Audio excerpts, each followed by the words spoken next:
Okay, welcome everyone to the March 24th Asheville City Council meeting. If you would just take a moment to silence your cell phones.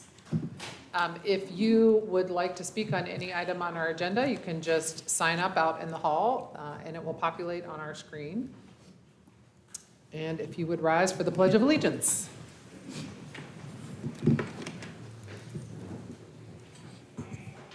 Pledge allegiance to the flag of the United States of America and to the republic for which it stands, one nation, under God, indivisible, with liberty and justice for all.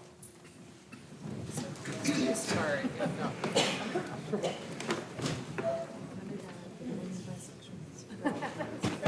All right, we have, first I'm going to read our chamber decorum.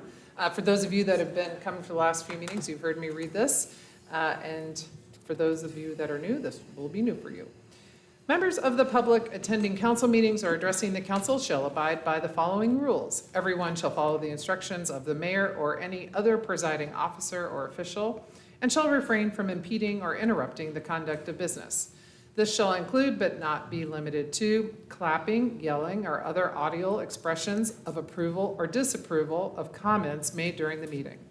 Persons addressing the council are expected to observe the decorum of the chamber, to be respectful of the council and the public, to refrain from the use of profanity or foul language, to refrain from personal attacks and commentary on candidates for political office, and to refrain from making disclosures prohibited by the Personnel Privacy Act with respect to any city employee. Failure to abide by these rules may subject you to removal from the council chamber. All right, thank you.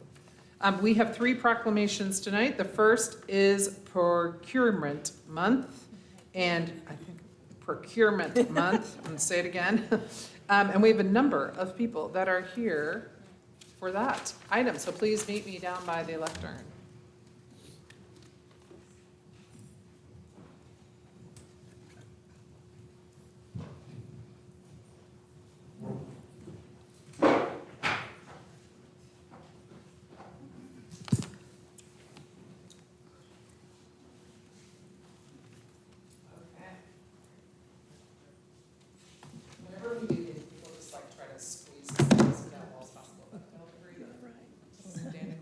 Okay, Procurement Month. Whereas the purchasing, acquisition, procurement, and materials management professions play a significant role in the efficiency and effectiveness of both government and business.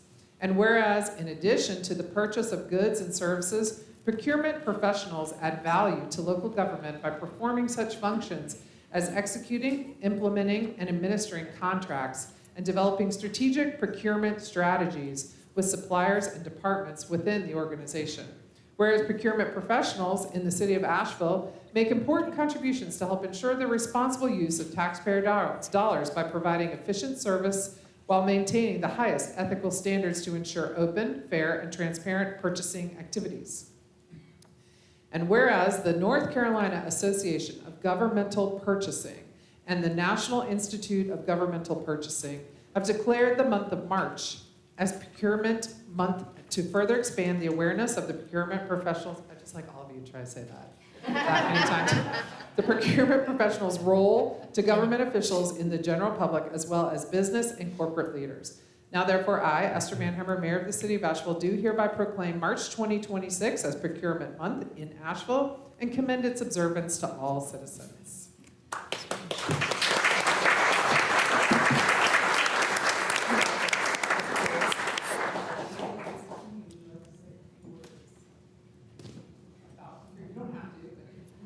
I just would like to thank my staff. The purchasing staff here supports everyone here at the city, and everyone is very professional and they're very concerned about doing the very best for the city and for the citizens, and I want to thank them as well for all of their hard work. And can we take a moment just to have you say your name and your title into the microphone? Hi, I'm Sarah Armstrong, Contract Administrator. Woo, yeah! I'm Ryan Foster, Purchasing Coordinator. Seriously, nothing gets done without y'all. I'm Tanya Vess. I'm a purchasing specialist. Brenda Griffith, business service specialist. Yeah, Brenda. Beatrice Abernathy, purchasing specialist. Fahad Yusuf, purchasing coordinator. Okay, don't go anywhere yet, we have a special surprise. Oh, Brenda, this is for you. We already thought this was as embarrassing as it could be. This is gonna be fun. Okay, so let me read a little something about you. Born in Louisville, Kentucky, Brenda Griffin has called Asheville home since the 1970s. She earned her bachelor's degree in business administration from Montreat College and soon after began a lifelong career in public service. For more than 50 years, Brenda has served the city of Asheville with unwavering dedication. Wow. Throughout her career, she has held, Maggie, that's longer than you. Throughout her career, she has held numerous roles with the city and provided essential functions across several departments, including water, planning, community development, and finance. Her work has not only strengthened city operations, but also fostered meaningful connections with the citizens and visitors she proudly serves. Beyond her professional achievements, Brenda is deeply devoted to her family. She is a loving mother of her sons Jerry and Eric, and a caring sister and a proud grandmother to 3 grandchildren, EJ, Brianna, and Houston. Over the years, she has also embraced countless work children Children. and friends, building bonds that extend far beyond the workplace. Brenda's legacy is defined by her compassion, professionalism, and commitment to service. She has left an indelible mark on the city of Asheville, inspiring colleagues and community members alike with her dedication and heart. While we're genuinely sad to see her go, she more than deserves retirement and the Order of the Longleaf Pine for 50 years of steadfast service in the city of Asheville.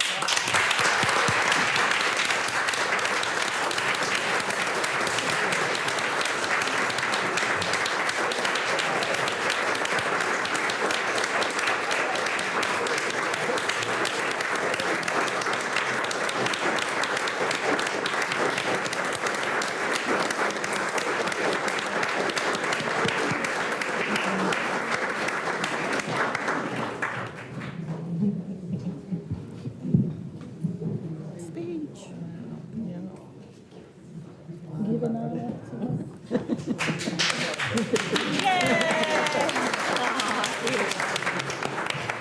Oh, what's that saying? Yes, sir. I know him. Do you know him? So,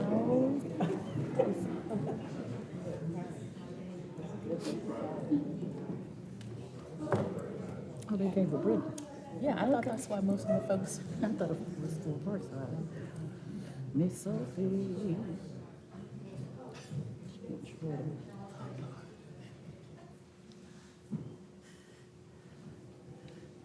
Well, it's hard to follow that.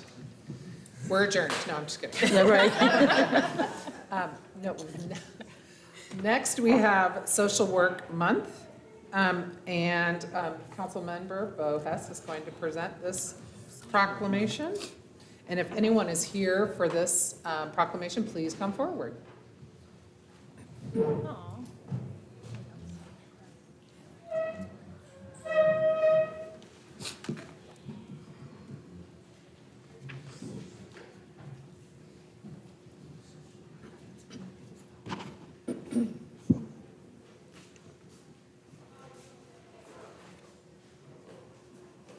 Whereas social workers are an essential part of our community, providing critical support, mental health services, and advocacy for individuals and families from birth to end of life. And whereas social workers are the largest providers of mental health services in the United States, offering therapy, crisis intervention, case management, and support for individuals experiencing mental illness, substance use disorders, housing insecurity, and trauma. And whereas social workers play a vital role in child welfare, healthcare, aging services, school, and the criminal justice system, ensuring that vulnerable individuals receive the care and support they need. And whereas social workers advocate for policies that promote equity, social justice, and access to services, working to dismantle systemic barriers that disproportionately affect marginalized communities. And whereas social workers in Asheville and across the country embody the values of service, integrity, and dignity, making a lasting impact on individuals, families, and communities. And whereas the city of Asheville recognizes the invaluable contributions of social workers and expresses deep appreciation for their dedication, resilience, and compassion in strengthening our community. Now, therefore, Esther E. Mannheimer, Mayor of the City of Asheville, do hereby proclaim March 2026 as Social Work Month in the City of Asheville, and encourage all residents to recognize and celebrate the essential work of social workers in our community.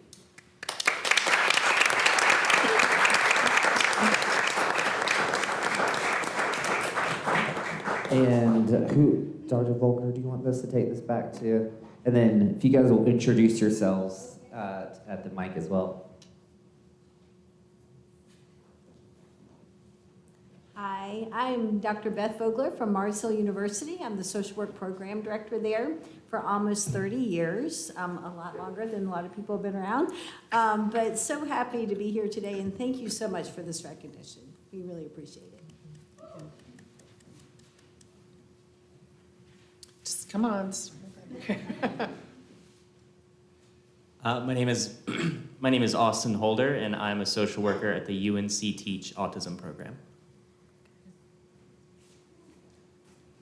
My name is Eric Chaplinsky. I am a social worker at the Neil Dobbins Center Inpatient Facility-Based Crisis Unit.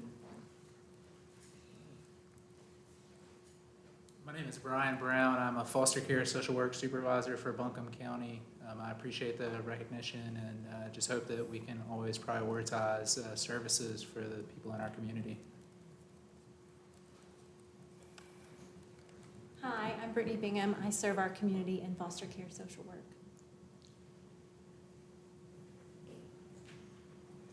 Hi, I'm Jacob Pawelczak. I am graduating with my bachelor's in social work in 2 months, and I am currently interning with Buncombe County Department of Social Services. Thank you. Congratulations. Awesome. One more round of applause for these awesome social workers. Thank you, guys.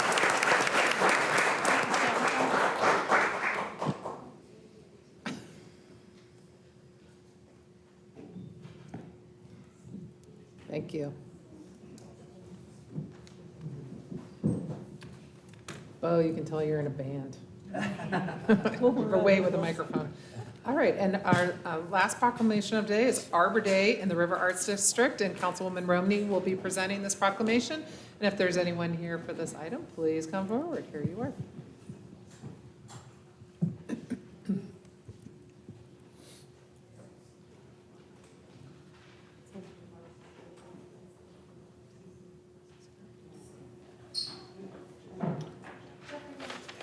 Do we have anyone from the River Arts District that would be willing to represent the River Arts District with this proclamation? We just happen to have one.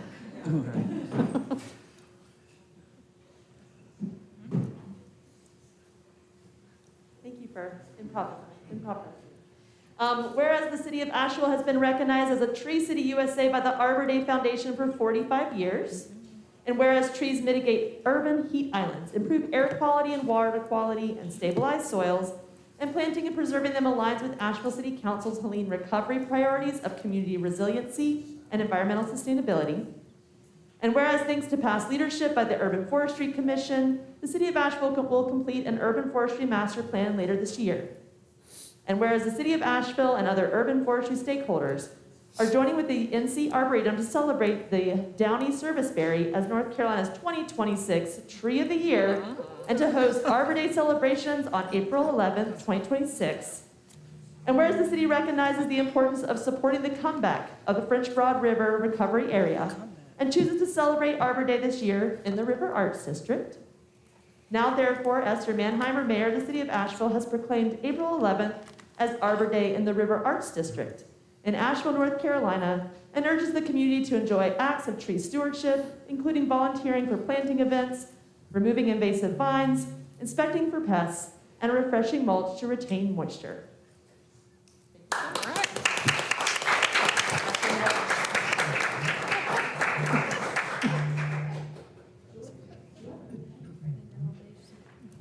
Hi, my name is Steph Munson-Dahl. I'm the City of Asheville's Planning and Urban Design Director, and unfortunately, the members of the Urban Forestry Commission who had planned to be here all had emergencies or illnesses. They gave me some notes, and I would like to share those with you today. The first thing is that the Urban Forestry Commission members who are now actively serving on Asheville recovery boards thank Council for their attention to urban forestry, their continued attention. They want you to know the Urban Forestry Master Plan is well underway, and they are looking forward to working with staff this summer to help guide the creation of a clarifying policy on tree fee and lieu funds. And that's part of their work on people and economy recovery boards. They also wanted to underscore that everyone in the community is invited to come out to the River Arts District from 10 a.m. to 1 p.m. on Saturday, April 11th. There are going to be riparian zone walk-in talks with Riverlink.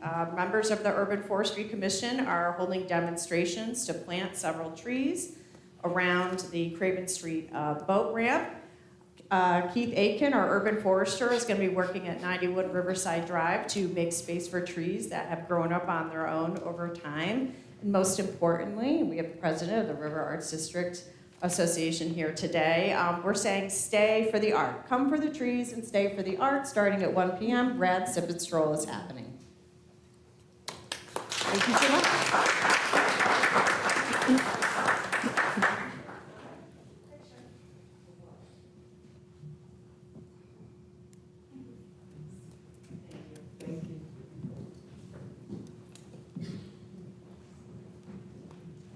All right, thank you. That concludes our proclamations.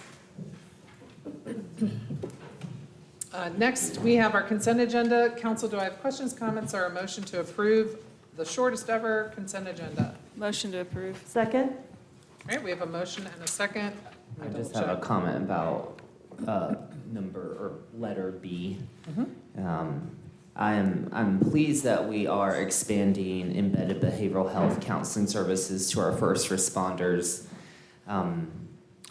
I would be interested to see if there were any other bids for that, and then also would like to see those clinicians and social workers that are embedded have a pay raise in that next contract. They've been at that same pay rate for the past few years that I looked at this contract, so they deserve that pay for the hard work that they do. Thanks for that. And I, in watching the agenda review meeting, I heard this topic come up in Brad's very thorough explanation about, sort of the restrictions around the city's ability to contract with folks and what they pay their employees. And I did want to add one other thing to that, just as a historical note. The city of Asheville, we did adopt a policy some years ago to require contractors with the city to pay a living wage to their employees. And you'll be shocked to hear that what happened right after that is that the legislature passed a law preempting us from doing that. So, we are required under state law to award bids to recipients who meet the lowest qualified bid, or whatever the terminology is. And our effort to try to require that to include living wage has been usurped, if you will. So, we'll keep trying. We're gonna keep trying. Thank you, Mayor. So we have a motion and a second to adopt the consent agenda. We don't have anyone signed up to speak under this item. All those in favor, please say aye. Aye. Any opposed? All right. We next have the manager's report, and I'm going to turn it over to Manager Wesley for this. Thank you, Mayor. We have one update today, and that'll be our Parks and Recreation Director, D. Tyrell McGirt, will be giving an update on the Recovery Board and the recovery projects. Good evening, Mayor, Vice Mayor, Council. I am D. Tyrell McGirt. I serve as the Parks and Recreation Director, also as the Infrastructure Recovery Board Staff Lead. The purpose of this presentation is to provide you all with an update on what's been happening with the Infrastructure Recovery Board, specifically as it relates to the Parks Recovery projects, and to also hear feedback from you, council, on our engagement efforts thus far. So just keep in mind at the end of the presentation, I have a question to ask, and I'll be looking for some participation from council on it. Some key takeaways include, it's important to be aware that the Infrastructure Recovery Board has been actively engaged with the Parks Recovery projects. Following phase 1 of public engagement, the IRB prioritized and voted on the top 3 themes for each of those park projects. Design teams used feedback both from the public as well as the recommendations from the IRB to create a diverse design concept for the public to evaluate. We have just wrapped up phase 2 of public engagement, and the IRB has been asked to establish key factors that the consultants must consider as they move forward with creating one unified plan. Just to recap, the Infrastructure Recovery Board started back in November. At that time, they created a meeting cadence of meeting every other month. They did hold a special meeting in November to kind of knock out some of the administrative duties, as well as to get a crash course in all city recovery infrastructure projects and the funding sources associated with those projects. In January, following phase 1 of public engagement, the IRB voted on the top 3 themes from each of those park projects. In February, they held another special meeting to discuss the pros and cons of allocating CDBG-DR funding to the water project. And last month in March, they considered key factors that consultants must consider when moving forward with creating one planned concept for each of the park projects. So the park projects are broken down into 2. The first is the Azalea Parks Recovery Project.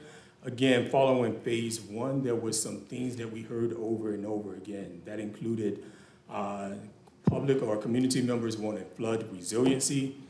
They were concerned about the health in the river's ecosystem, coupled with the integration of new recreation amenities in that space. They were concerned with restoring previous recreation amenities that were lost, providing more connectivity, improving safety, as well as nature education. They created a framework, or the design consultants following that feedback were able to come up with 2 design concepts to kind of capture what they were hearing from community members. The first concept is restore, protect, and connect. This concept focuses on restoring what was lost, protecting it from future flood events, and creating more connectivity throughout the park.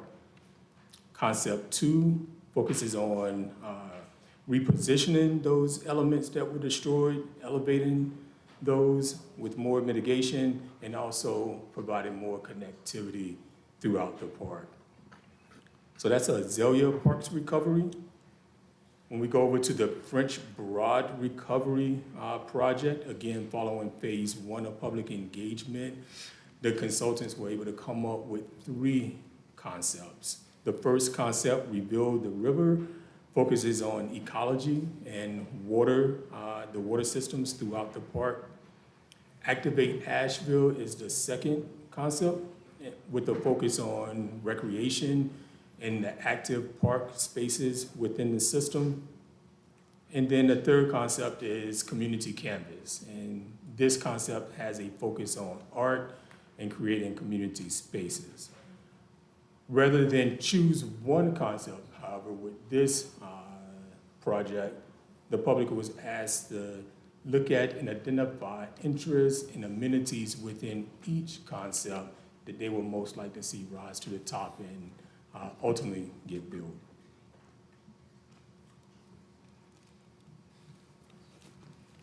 So there was a lot of discussion, a lot of questions at the last Infrastructure Recovery Board meeting.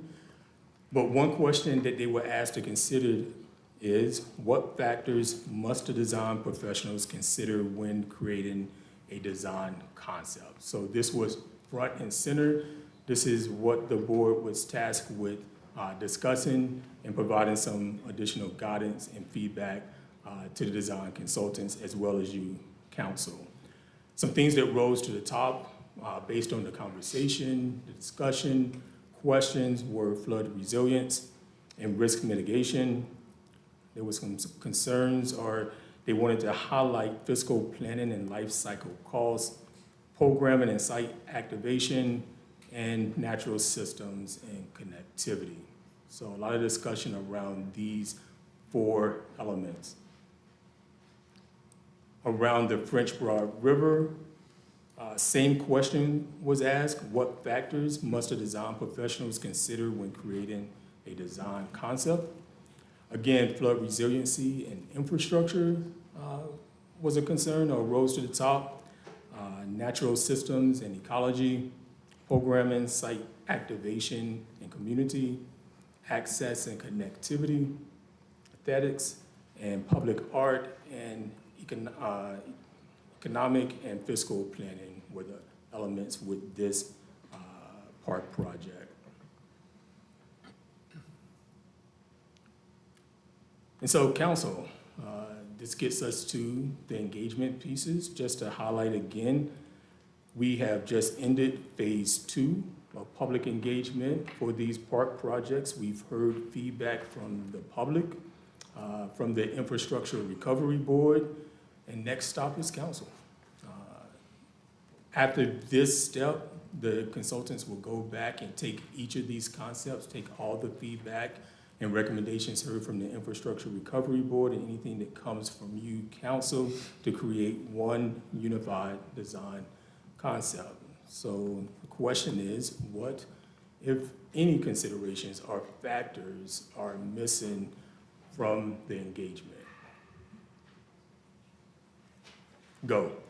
I just want to say thank you to the Parks and Rec staff for the engagement. I got to participate in person for a short period of time. And I noticed that folks maybe were a little confused by the expansive amount of opportunities to engage because there were so many options at the table. But it helped that there were staff there to help us navigate through that long list. The one thing I am holding on to is, what did we know worked? For example, with the Karen Craig-Nolan Park, because we saw our community invested in planting and caring for native species, that area of our River Arts park system was more resilient than other parts. So it might be helpful moving forward to shine a light on what worked, so that people have something tangible they can hold on to when they're making asks for our parks-wide solutions. And I think that's part of what we heard, flood resiliency and infrastructure, risk mitigations. That project or that part is one of the things that people spoke to over and over because we know it worked. So that is one of the considerations. Thank you. Is there any discussion around telling the story of some of the damage at the parks? Signage or, I'm just kind of curious. Included in the I know project. it has nothing to do with engagement, but has that come up at all? Particularly along the river and So telling the story of what happened? The Yeah. floods, the damage, the comeback? I'm just curious. I think that'd be a part of the community connection. Yeah. Thanks. Yeah, Thanks I for know I've being here. seen public art before that has been very thoughtfully done about climate change risks as well as memorials to loss.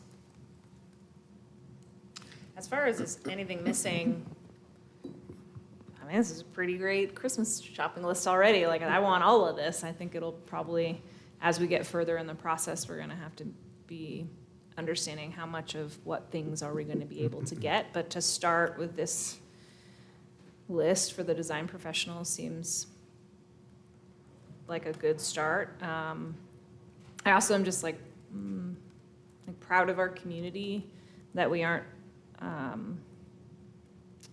forgetting the importance of the natural systems, even as we're 18 months out from the storm and things for some feel like they're getting back to normal. I think that this list of things shows a lot of foresight from our community of understanding that there are still very big risks in the future, and we need to use our natural systems to help us prepare for them.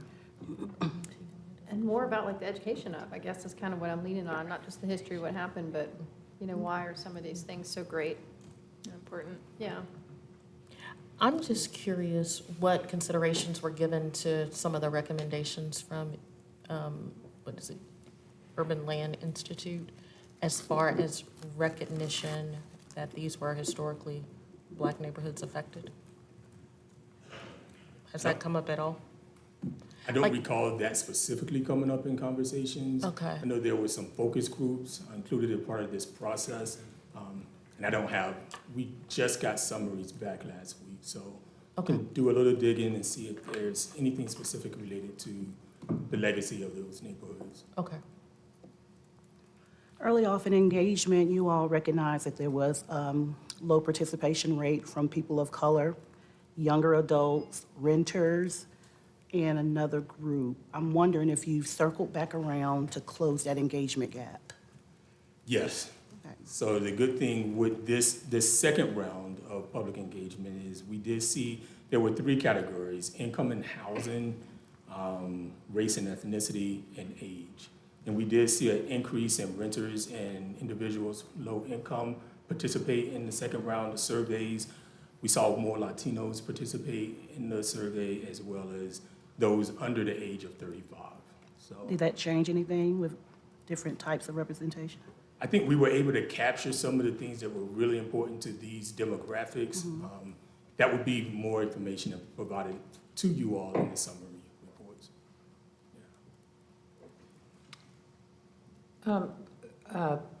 Thanks for all of this, and I do think the community engagement that I've been able to attend has been pretty large. I mean, a lot of folks engaging around this, a lot of people really excited to see all this happen really, really fast and get done as fast as possible. One thing that I think's a little bit hard and that I've noticed is kind of just sort of a structural challenge around anytime you're doing big projects is, you know, you have sort of these elements that you're going to incorporate into something, say, and they're words on a piece of paper, and they're good. But then when the final thing happens, it means that actually something went away. Like something you had there before is no longer there and I didn't understand that. Or this new thing is there that I didn't want or I don't know what it is and I didn't understand that. So do you feel like in this process, there's a clear understanding of, okay, here were all the things you experienced in these parks before. Here's how it's going to be different. It'll be better, but are there things that you're no longer going to have that you had before? Get ready for that. Or there's going to be these other ways you'll experience the parks that's different than before, and it's reflective of what the community wanted. I just kind of breaking that down into an actual user experience and how it's different before and after. I understand. I think it's important to point out that our goal is to not build back what was simply damaged. Right. To take this opportunity to do something new and improved in these spaces, and this is the time to do so. So the goal is not to lose anything, or the goal is to bring back anything that was lost from the storm in the project. Not to lose any of those recreation amenities, but to bring them back new and improved, and maybe in some instances, some things that are new. Okay. At this point, we're not in a position to say exactly what that's going to be. Hopefully by the end of the summer, once we understand the final concepts and we come back to you, we have a little better idea of what some of these design elements and amenities will look like in the spaces. I will share though, I think it won't be the same. They may be relocated to other spaces within the system, but the goal is to make them new and improved. Yeah, and I think if the dog park doesn't go right back where the dog park was, those are the kinds of things that I think, residents will want to understand well in advance, sort of what to expect. And- That's just an example of something, and I'm not saying the dog park will be in a different place. I'm just. Exactly. So again, next steps are to get one unified concept. We presented several different concepts for each park project. We'll come back with what a unified project looks like, and we'll have a better idea of where spaces may be relocated, what gets built back, potentially how that looks, a little more detail in those areas.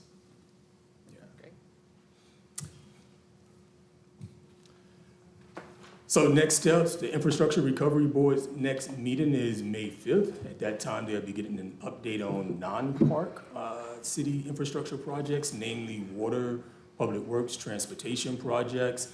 And then at the July meeting is when we hope to dive a little deeper in those unified design concepts to give them an opportunity to review, provide feedback on both projects, and then you will be seeing that feedback from the Infrastructure Recovery Board again. Again, key takeaways include the Infrastructure Recovery Board being heavily engaged with both park projects, the design team being able to come up with diverse concepts for each of the park projects, and the IRB thinking about considering those key factors that consultants must consider when moving forward.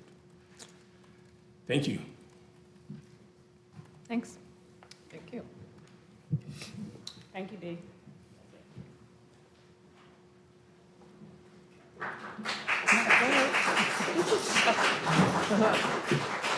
First time, first thing. Yeah. I know. We don't even have the overflow yet. Do I need to reread the chamber Yeah. decorum, even if you're clapping for D? Yeah. Yeah. Fees and right. charges. Woo. Okay. All right, good evening. I'm Lindsay Spangler, the Budget and Performance Manager. I'm going to give a brief presentation before council votes on our fees and charges manual for fiscal year 27, which starts in July. Just a little bit of background about the manual itself. So this is a document that we publish every year on the city's website. It's a formal record of what we charge for all of our fees and services. We tend to adopt it a little bit earlier than the rest of the budget in the spring, and that's so that we can use the additional revenue we're anticipating from these changes to balance our budget for the next year. And as a reminder, last year we asked departments not to submit any updates to the fees and charges. Last year was our first budget after Helene, so we want to minimize impact on the fees and charges users. And so the only major change we made was year 2 of the 3-year water rate adjustment, and we'll go into a little bit more detail later about that water adjustment. Fees and charges is a relatively small portion of our general fund, just about 12%, but when you look at our enterprise funds, it makes up a very large percentage of their revenue, just about 3/4 of it. So as we're looking at making changes to our fees and charges, there's a few factors we like to take into account. So we always want to make sure where possible that we're benchmarking and we're making sure that we are aligning our fees with other similarly sized cities. We also want to make sure we can demonstrate how much of the cost of providing the service we recover when we're providing these services. It's often not the whole cost of what it costs to provide the service, but we at least want to be able to demonstrate what that cost recovery is. We also want to make sure we're reviewing those larger fees on more regular cycles. And lastly, of course, we want to prioritize the community, especially this year where folks are still feeling the impacts of Tropical Storm Helene and dealing with property reval. So we're going to talk about some of the recommended fee changes in this year's manual. We are recommending a change to the solid waste fee. This chart shows how it's changed over the past 10 years, but this year we're recommending a $2 a month increase. So it would increase from $18 a month to $20 a month. And kind of the driver behind that is an increase in disposal costs and tipping fees. So this has become an issue, especially after the storm. Just the cost of going to the landfill and taking our trash there has really escalated, especially yard waste. Also, the county's no longer providing a solid waste rebate that we used to get as revenue, so that's $95,000 that we're trying to make up. But still, we believe that this fee is below average compared to other North Carolina municipalities. And we also don't charge for certain services that others do, such as brush and bulky item pickup. Some other more minor fee changes in the general fund, we're recommending a $2 increase to the Nature Center admin fees for admission fees for city residents and $3 increase for non-residents. And that would get about $200,000 additional revenue to the general fund. We're also recommending an increase in the way that we charge for street closures in the right-of-way. The fee will be restructured so that you pay more depending on how complex the closure is. So it would be more for if you had to close sidewalks, bike lanes, if you're in the central business district, et cetera. So really it's meant to incentivize folks to minimize the disruptive closures, especially in the downtown areas, and that will add about $40,000 of revenue to the general fund. So all in all, if you add all the fees together, just in the general fund, you are adding about $1.1 million of fees, and that can be used to close our gap in the general fund. We're going to move on to some of the enterprise fund fee changes. In the stormwater fund, we have many needs there. We have a lot of aging infrastructure and deferred maintenance. There's also, of course, a strain on the system after Helene, and we have an ongoing mapping project where we're trying to do more long-term capital planning in that area. And so we are recommending a 7.5% increase to the stormwater fees, and what you pay is kind of based on the impervious surface area of your property. For the Water Resources Fund, we are recommending continuing with the 3-year rate plan that has previously been discussed by council. So a few years ago, there was a cost of service study done, and the study found that the residential and commercial classes were really subsidizing some of the larger customer classes. And so we instituted a 3-year approach where each year we'd raise fees by a certain amount so that at the end of 3 years, you'd have a more equitable arrangement between all of the classes. And so last year, council approved year 2 of that plan. So this year we'd be approving year 3. And we really believe it's important to continue with rate adjustments for the water system. We have about $250 million worth of capital improvements happening over the next 5 years. Rating agencies are watching us really closely to make sure that we're going forward with our plans here. And we do anticipate, since there was a lot of damage done to the water system during Helene, there are a lot of ongoing projects to repair and make resilient our water system. And after this rate increase, we do anticipate future rate increases to continue to fund that work as well. So here is the change and what it looks like depending on what customer class you are. That top line is the typical single-family resident, and then as you go down, the fee increases get a little bit bigger. On the left, you'll see the base charge to everyone's bill, and then on the right, you'll see the difference that you'll pay per amount of water that you use. And this is what that looks like for a typical customer. The bills come bi-monthly, and so you'll kind of see residential and commercial goes up by about 7.5%, while manufacturing and wholesale customers get more of an increase this year. Over the past 5 years, the bi-monthly charge has gone up by about $10. So here's what this looks like for a typical homeowner. This takes all the typical fees that you'll see on your bi-monthly bill and adds them up. So it's solid waste, stormwater, and water. And add these all together and you might see about an $11 increase to your bill. And that equals about $67 annually to your bills. Just a note here, so we are not recommending any parking increases as part of what you'll be voting on today. Earlier today at our budget work session, council did hear a presentation from our parking division. And so if we do decide to go forward with parking changes to the fee manual, we can continue that conversation and make that a part of the budget process as we go forward, but it's not a part of tonight's vote. Any questions? I have just a couple things. So because our budget work sessions happen earlier in the day, a lot of folks don't know to watch those. So if you're curious about our budget process, you can go to the city's YouTube page where these budget work sessions are streamed and archived.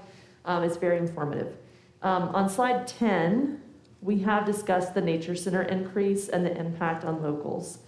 And I just wanted to let anyone watching today or here in the room know that you can access the Nature Center with the Zoom Pass using your Buncombe County Library card. In addition, there's a whole range of family-friendly activities ranging from NC Stage and the Symphony to the Science Museum and the Art Museum. So don't let the increased fees be the reason that you don't go and enjoy the tremendous assets in our community. That's the Zoom Pass through the Buncombe Library System. Also, on slide 17, water rates. I want to draw a little bit of attention to this because the first few years I was on council, I voted against the fees and charges because I was concerned that the people who lived and worked here were picking up the tab for the largest water customers. And we, guess what? Hired a consultant that brought us a study and showed that's exactly what was happening. So we are working really hard on making sure that everyone's paying their fair share for our water bills. And that's so important because I think we just all learned how important it is to have the water on. It's a matter of public health, it's good for business, and having the infrastructure to be ready for storms saves lives. So I know that people are getting pinched from every side in an affordability crisis. But I just want to draw some attention to this because I think we're ultimately headed in the right direction. Thank you. Thank you. Great. Thank you very much. All right, go ahead. Get to my sign up sheet. So this is not on for a public hearing, so I do need a motion to approve and a second, and then I don't have anyone signed up to speak under this item, so we don't have any speakers, but I do need a motion and a second. I move to approve an ordinance amending the fees and charges manual for fiscal year 2026 through 2027. Second. All right, I have a motion and a second. All those in favor, please say aye. Aye. Any opposed? No. We have a second new business item. That is a resolution reserving city-owned real property Parkside, which is bounded by Marjorie Street to the north, Spruce Street to the west, Eagle Street to the south, and Davidson Drive to the east, for up to 2 years for the purpose of exploring the development of an arts and entertainment facility within the reserved area to conduct, as part of this process, meaningful and robust public engagement with the surrounding communities, including but not limited to the Block and East End, and to reserve any final decisions on the use of this property until the City Council has received sufficient information and feedback. And Chris Corral is here, whose title is Community and Regional Entertainment Facilities Director. Yes, thank you. Good evening. Chris Corwell, Community and Regional Entertainment Facilities Director. And today we're here to talk about a potential land hold for a mixed-use development anchored by an arts and entertainment facility. So our key takeaways today, staff has identified the city-owned parcel known as Parkside as a potential site for a mixed-use development, which would be anchored by this arts and entertainment facility. Parkside property has been identified for mixed-use developments multiple times dating back to the 80s, with our final assemblage of the land complete in early 2000s. And at that time, it was with the intent to assist in the development of a performing arts center. A community engagement plan is being developed to ensure that community concerns and aspirations are incorporated throughout this process. And early community input is going to help shape the right partnerships through a request for qualifications process. And these partnerships will help ensure that the project fits the site and respects nearby history and cultural areas such as the Block and East End Valley Street. Meaningful and robust partnership with surrounding communities is going to be required if this project is going to move forward. And securing any additional financial partners or partners is going to be critical to the viability of this project. So a brief history, community interest in replacing or modernizing the Thomas Wolfe Auditorium, which is our current venue, dates back to the 80s. Multiple efforts to renovate or replace over the past 20 years have been unsuccessful for a varying array of reasons. And analysis in the last few years has indicated that the level of restoration necessary for work at for restoration at the Thomas Wolfe Auditorium to get to this style level of facility isn't cost effective in the long term, and it actually makes more sense to construct a new facility. We last summer signed a memorandum of understanding with a company, ATG Entertainment, with the intent to explore the feasibility of developing a new 2,500 seat arts and entertainment facility in the downtown area. ATG is an internationally known private operator and programmer of entertainment venues, so they manage 72 venues worldwide, and they have programming agreements at additional venues. Post-Helene, Economic Development Administration put out disaster supplemental grant opportunities that we feel we have an opportunity to apply for and could create additional funding streams for a project like this. And Parkside site has been considered again for mixed-use development since the 80s, helping us get to this point of this could be a really good site to look at. So the site we talked about in February at the PFI meeting is known as the City Hall parking lot. It's right beside us here to the south. To give context, it's between City Hall, Public Works, Mount Zion Church, the YMI and the block, and anchored to the west with APD and AFD. So the site properties are not directly associated with urban renewal. However, we acknowledge that they are connected to and directly adjacent with. So these are not technically urban renewal properties, but they are very much connected, and we understand that and plan to make sure that we work that in as we work through our community and engagement process with our partners. So the potential use for the site massing, this is just what can fit on the site. So with our current partner that we have at the table being ATG Entertainment and Asheville Symphony as a tenant partner at the Thomas Wolfe Auditorium, we made sure that we could site mass a 300+ space parking garage, a performance hall of 2,500 seats or greater, rehearsal and education center spaces, workforce development space footprint for a workshop, and a potential space for a public fire station, as there was a plan to do some public safety station planning in this parcel as well. So this is a draft massing that was put together by an architecture firm just to show that it fits. This is not a draft of this is what we want to build. This is just like, will these cubes fit on the parcel? So it's showing right now parking garage, fire station, performance hall, and is also showing that there is additional vertical space and space on the parcel if you rework it to add in other retail, restaurant, you name it. We need to figure out what that is. So that's what comes in with our next space or steps. Potential use of the space. And retail, gallery, museum, educational center. There's a lot of opportunities, but we need other developers to do that. And that can be nonprofit developer, it could be private developer, really it could be anything. It could be another governmental agency, right? Like who can help us develop what needs to be on the space? But more importantly, what needs to be on the space. So why now? We have our process moving with ATG Entertainment. We are not alone in the markets that they're working on. They're working on at least 4 different markets in the States right now to build or renovate and develop properties. And they're also working on additional markets to take programming contracts. So we need to stay relevant with ATG as a private partner in this.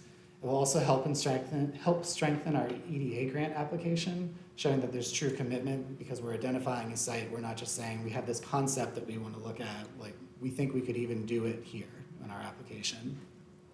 And that grant application would really help us with pre-construction work, so site survey and discovery, geotech, potential utility relocation, and initial concept design and construction documents. And what's important here is if we get this EDA grant in the first phase and we do these things, but this arts and entertainment facility deal falls apart for any number of reasons, we still have prepped the site for some future development. So we're doing work that will help us in another project later, even if this project doesn't happen. So our next steps, going back to what could the site be. So right now we're anticipating our economic impact data to come back in through our consultant and ATG. We're here at a council asking for the land hold requests. which will start our process for our grant application with the EDA, and then we enter into communication and engagement and writing and issuing an RFQ. So this is our chance for continuing collaboration. We've already updated information and FAQs that are posted on the city's project page. There's an opportunity that if you want to know more about it, you can add your email and you'll get updates throughout the project. And this is our chance to incorporate community feedback to help inform our RFQ. So that would be a request for qualification for additional development partner or partners in the project. So that's where retail is an easy example. If we want more retail in that space, for example, we can define a RFQ that helps us find a developer that will help with retail and use that same example for any number of things. But in order to do that, we need to know what our guardrails are and the guidelines. So we need to go through a community engagement process to understand what the community wants on the site. So if the community keeps coming back and saying, we want more retail on this site, we can help design that RFQ to help us find retail. And again, I'm just using retail as a good example because it's like an easy example. We took our current draft communication and engagement plan overview to the Economy Recovery Board last week. We received feedback and we're integrating it into the plan. The stakeholder list you'll see later was influenced by that group, and we added a few more stakeholders into that initial list from that conversation. These are the stakeholder groups. I'm not going to read every single one of them, but the intent is that this would be that first set of groups. So to inform that RFQ, we're not envisioning a big, massive, every single citizen in Asheville fill out a survey, but let's talk to the individual stakeholder groups that are affected by the potential site, that are in the neighborhood, or that are in the performing arts space, right? So Wortham Center and Asheville Community Theater should have some input into what could happen there, just as the block should, as should East End Valley Street. So get that input to help inform the guardrails in the RFQ. So these phase one objectives in that community and engagement plan is to update the community and these stakeholder groups as to where we are and what the project is and what we're actually requesting input on, and then get concerns and excitements. What are the top things that the group likes about this potential project? What do they love about it? What are concerns? What are priorities that they feel like we should be making sure that we're prioritizing that maybe we haven't thought of yet? And then we're going to use that feedback to create those parameters in the guardrail for the RFQ. And hopefully have that out later this summer to then start soliciting additional development partners. So back to our key takeaways.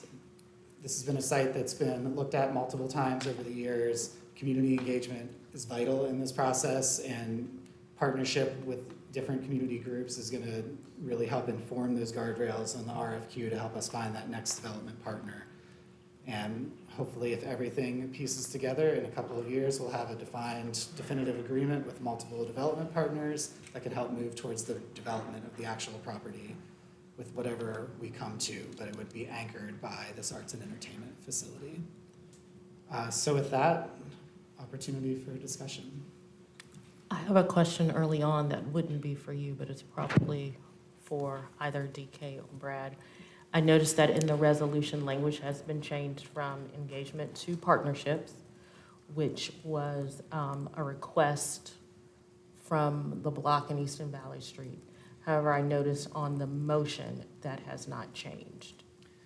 Yeah, so the materials that were originally put out and posted on the website were done as per usual policy and practice several days in advance of the council meeting. We have begun, as you mentioned, Vice Mayor, we've continued to receive feedback from the community about what they would like to see as part of any action by the council this evening. So we've continued even through this afternoon to edit the resolution that's before council, as well as the motion, to more hopefully accurately capture what the community is asking for. Specifically, as you mentioned, we've moved away from recommendations of engagement to calling out specific creation of partnerships as part of this process. So then it's desired, instead of reading the one in our paper, to give that motion that's on the screen. It is up to council to decide. We wanted to leave the materials that were already posted on the website, but staff has discussed this throughout the day, and we believe that this is an effective way to operationalize that partnership with the community. So we wanted to recognize that. But it's up to council to decide which motion it prefers. Okay. And I should add for clarity, It does call out 2 specific groups and stakeholder groups, but it is including language of including but not limited to. So really we're talking about all the stakeholder groups on that slide previously. So it's a long list, but it would become a very long motion if we listed everybody out. Do you have a question? More of a comment kind of question. Do you want Chris to sit down? No, but it's Chris's, I love Chris's brain on this thing. Just I'm stay really, right I'm there. really glad that you're involved in this, by the way. I appreciate your efforts. I guess I'm wondering, you know, we reflected earlier this year and last year about having a lot of projects in the downtown area and community at large that are big projects that don't come out of the ground. And some of the context for that is that they're complicated, there's multiple uses, there's multiple capital stacks and funding issues. And I'm just wondering, what's too much for a site? You know, like, are we, I know we're just exploring, but like, are we exploring too big that we're, you know, is there some thought going into that? Or are we starting out so big that we can't be without, you know, 20 uses and 300 spaces and? I would say, I think if we decided to not do anything on the site except for a performing arts center, no parking, no fire, just a performing arts center, between us, TDA, ATG, and philanthropic donations, we could probably make this project happen tomorrow. But that takes that entire site for one use, and the community clearly wants multiple uses, and parking is, you know, always a challenge, right? So if we built something, even if code would allow to not have parking, we still need to add parking to it, right? So we need to step those up, and the more complicated we make it, the better chance that it doesn't fall apart as long as we don't tip the scale, right? So Right. we can't make it everything for everyone. There's gonna be a point that we're gonna have to take all different areas of the community's inputs, and maybe there's 10 things, and we're gonna have to decide on top 4 or 5 or whatever those are. And then if we can piece together the finances and make it work, then we're good to go. But things that cost money, that don't bring money to the table to help develop it, those are either gonna have to be the first things out, or they're gonna have to be like our deal point line in the sand that makes us walk from the project. And so there's gonna be a point where that comes, probably in the next like year to 2. Okay. But we need to figure out what those are first as we work through that with the community and our partners. That's helpful, and I agree in that, you know, if we were going to see some kind of major investment in this area, it would need to bolster more than just one use, and it would need to reflect the community and the history there. I just, I don't want us to do it wrong because we're dreaming so big, that's all. Just a little cautious. Yeah. Understood. Exciting, though. I don't have any questions. I'm just eager to hear the public comments. I know we have it. So we do need a motion and a second before we begin public. Well, then I will make a comment real quick then. So as a performing arts professional who has toured nationally and internationally, played sold-out shows at Radio City Music Hall, Austin City Limits, and is training future performing artists, I want our community to have nice things. But I'm concerned we don't have enthusiastic consent from the whole community. That said, I appreciate the community-led engagement that's happened, and the report, I think, shows an ask around partnership that we see reflected in the changes that staff has made. By moving into that partnership, it seems like an opportunity to have more equity in the seats at the table. Because instead of asking the community to be a box that's checked at the end after decisions are made, it's about making decisions together. And so I'm holding on to hope that for the next 2 years of this land hold and this process, that the relationships could deepen and maybe there could be more trust. I'm also acknowledging that this is land that's named as a community asset, but is truly on the block into East and Valley Street. So that said, I appreciate the motion, and I'm ready to make it. Can I make Sure. a comment? I wasn't thinking. So I grew up in East End. My brother and I were raised there. My father was raised there. My grandmother was raised there. And it was my great-grandparents who raised my father there in East End. We moved when I was 12 in the midst of urban renewal. So when we talk about urban renewal, it's not a concept to me, it's a life it's a lived experience right there. In fact, the home where my great-grandparents raised my father was on the land that I believe the Public Works building is. So it's personal to me, and I don't, even when I hear that it wasn't urban renewal land, in my spirit it was. I have vivid memories of being a child and walking from our home that abuts what is now Martin Luther King by myself with my dog, up through Valley Street, crossing over Valley Street onto Eagle Street. And I remember the properties there. Those were people's homes. I also recognize that change is inevitable. I have deep gratitude for folks who carry that history and refuse to give up hope and who come forward with requirements. I'm very practical. This is gonna pass, probably. And now is the time to get in where you fit in, because if you don't get in now, you will not be heard. So, depending on what I hear, I'm inclined to vote in favor. One of the requirements I have is that I be at the table while the affected groups are able to come up with whatever their partnership entity looks like. And I'm asking you to trust me to speak in your favor when I'm at those tables.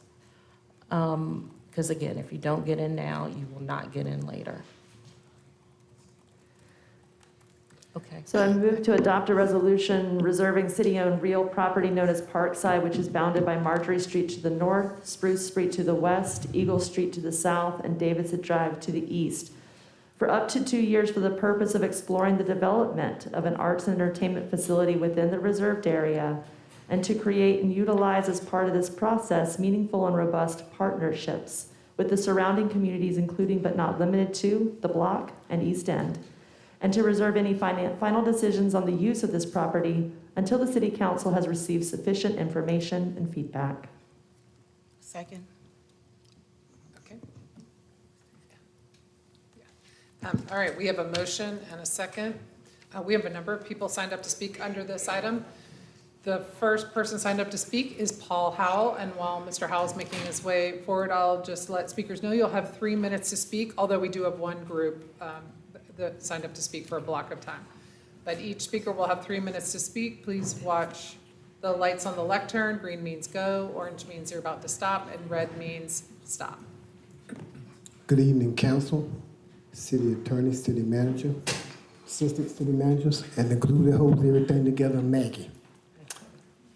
September 26th, 2023, I was up here at city council when it was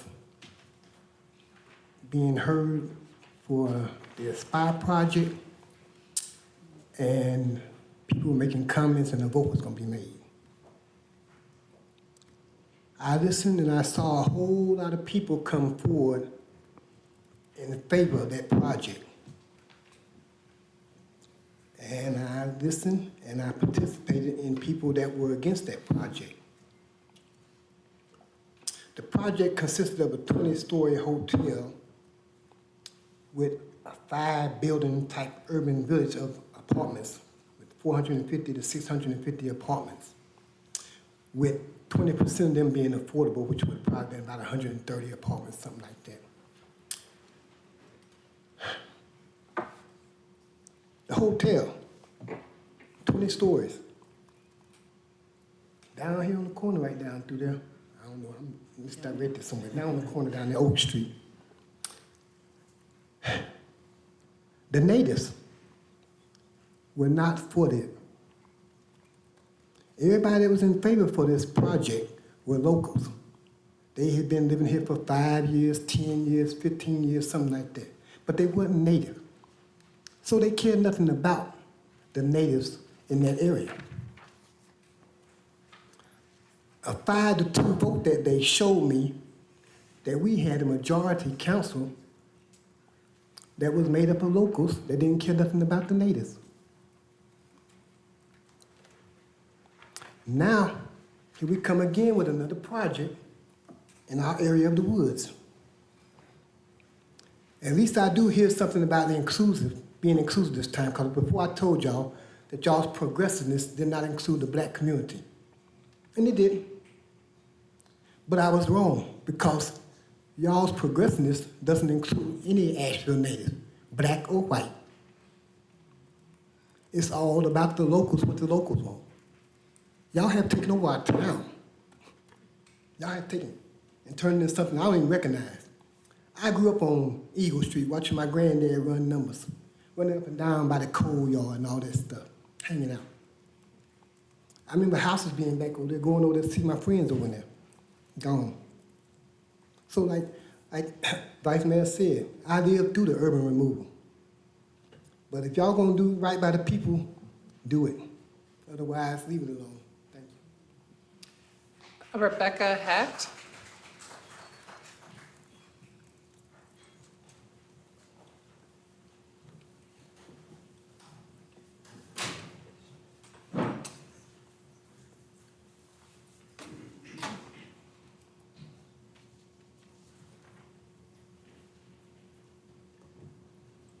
Evening.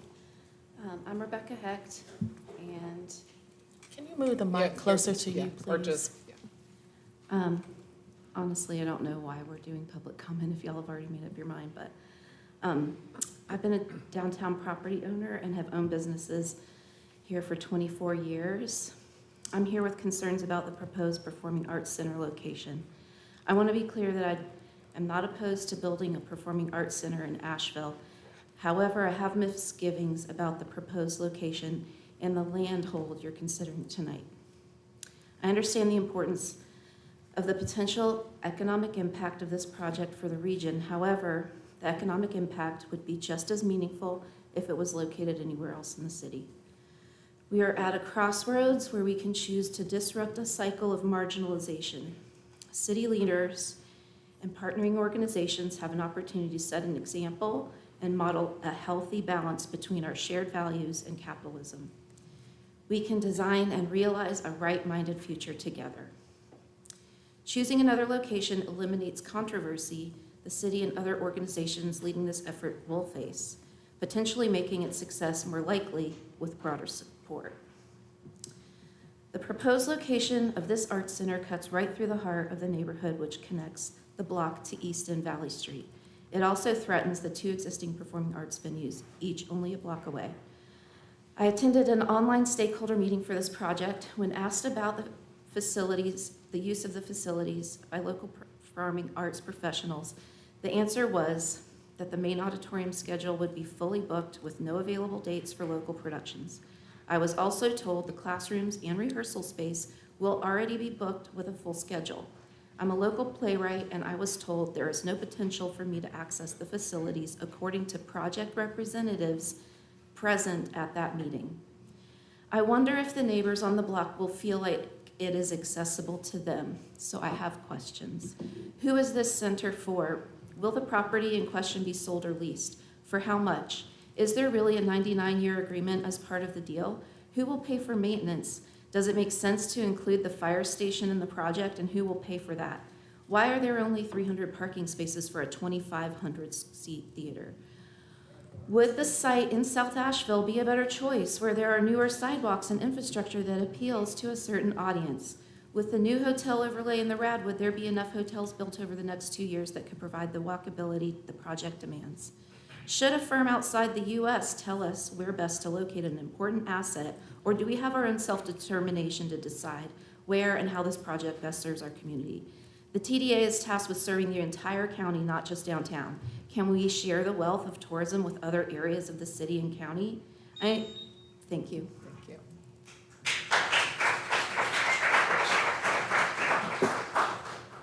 So Just to reiterate, and I apologize, but we don't have clapping except for the one person who got the long leaf pine.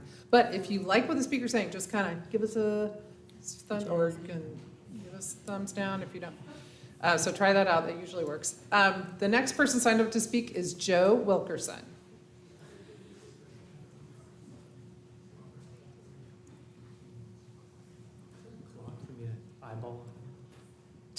Is there a clock for me to eyeball? It's see those lights right there? Thank you. Yeah. Thanks so much. Good evening. Sorry. I want to offer a reflection also with respect to the property known as Parkside. As I read relevant reporting and history, I was struck by the breathtaking asymmetry of this moment. Behind door number one, we've got the financial power and heft of the federal government, coupled with the possibility of a huge influx of market capital at a time when the city is rightly concerned both with disaster recovery and its significant budget shortfall. Behind door number two, we've got the squeaky wheel of community with relatively little economic clout, but as the Vice Mayor pointed out, deep roots in and commitment to the physical land at issue and the neighborhoods that surround it. So when push comes to shove, we have to be real with ourselves about what speaks louder. Mr. Corral rightly points out that if what we want is to, quote, stay relevant, we need to sweeten the pot for both ATG and the EDA, both of whom have other suitors. But we have to ask, too, what is Asheville's history to a multinational corporation with profits last year of over $200 million? What is the block to a federal agency with an annual budget approaching $2 billion? Now, the city has done what Decorum requires and promised meaningful and robust public engagement. My concern goes beyond what Decorum alone can address. The past is present here, for better or worse.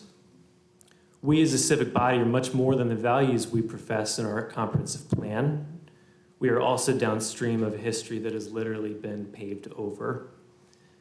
We've not yet demonstrated real movement beyond our old propensity when push comes to shove and money beckons to displace people and culture by all legal means.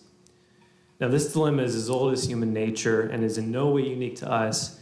What is distinct to Asheville is that in moments of vulnerability, we've expressed contrition for our old ways. And we've promised to do better, we've promised to stop the harm, we've promised to boost the block, we've promised to enact interwoven equity. But a city withers on a diet of pieties. A city thrives when fairly elected leaders such as yourselves consent to share power with the most affected citizens. So what is the squeak of the wheel to an unelected corporation? My fear is that this is going to come down to a sidewalk plaque, or at worst, a public relations liability that won't even register on their balance sheet. But what is the squeak of a wheel to you as Democratic leaders? I can't wait to find out.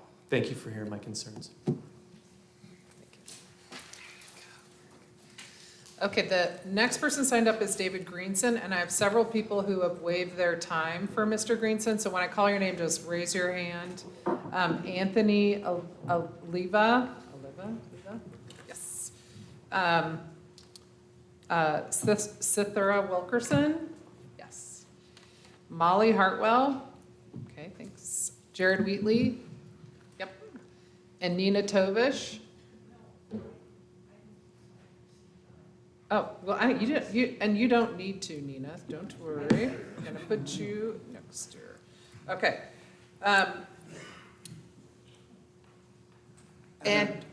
So Brad and I talked about this, and due to our vague rules, you can split up your speakers for your just as long as the total block is 10 minutes.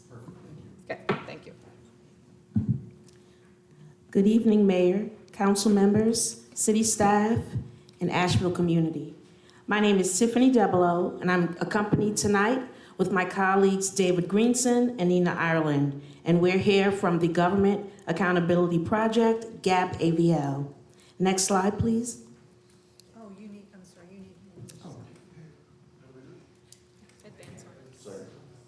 Pause, we're pausing, yes.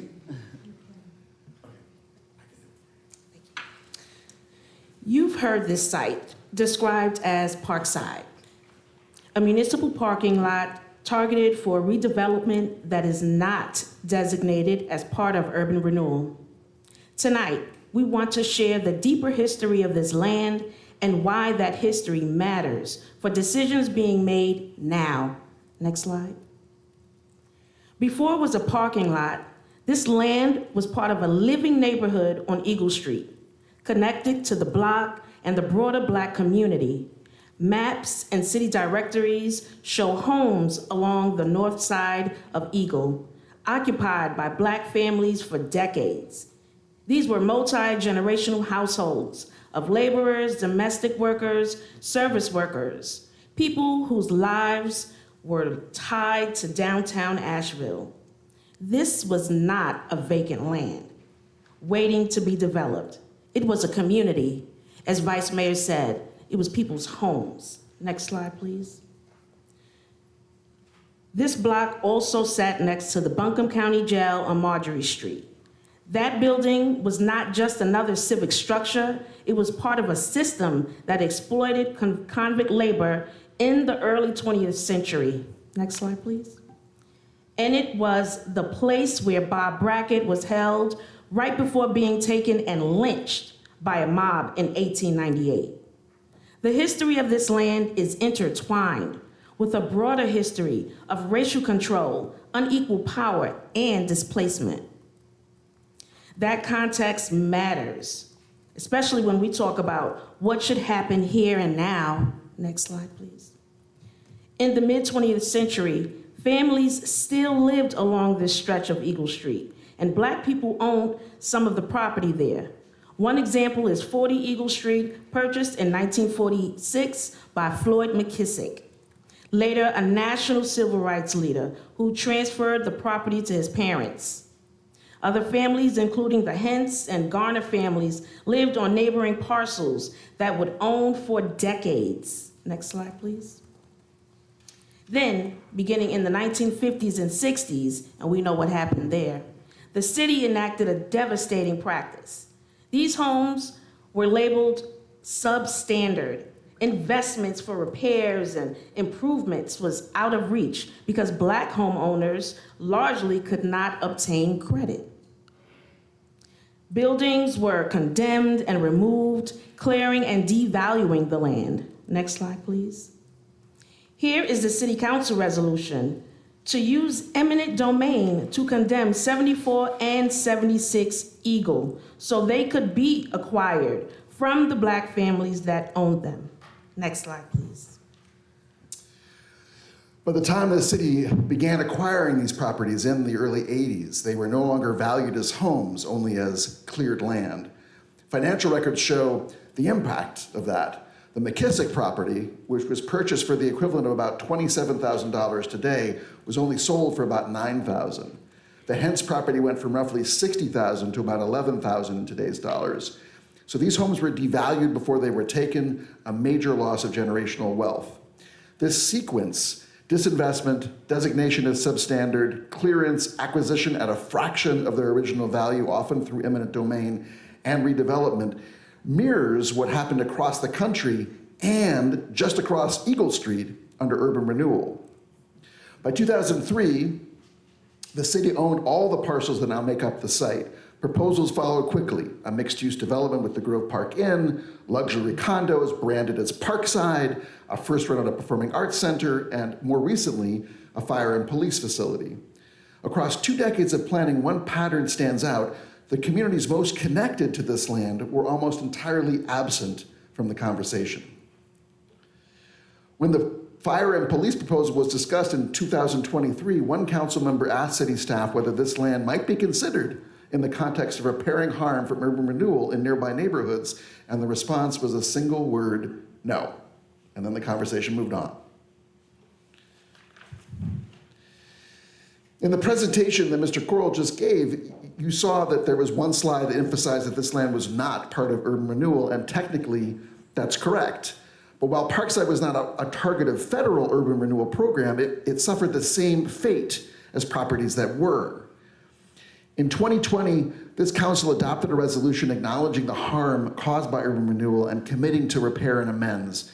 That moratorium that you all passed on urban renewal land was not fundamentally about a label. It was about the harm, about displacement, loss of wealth, exclusion from decision-making.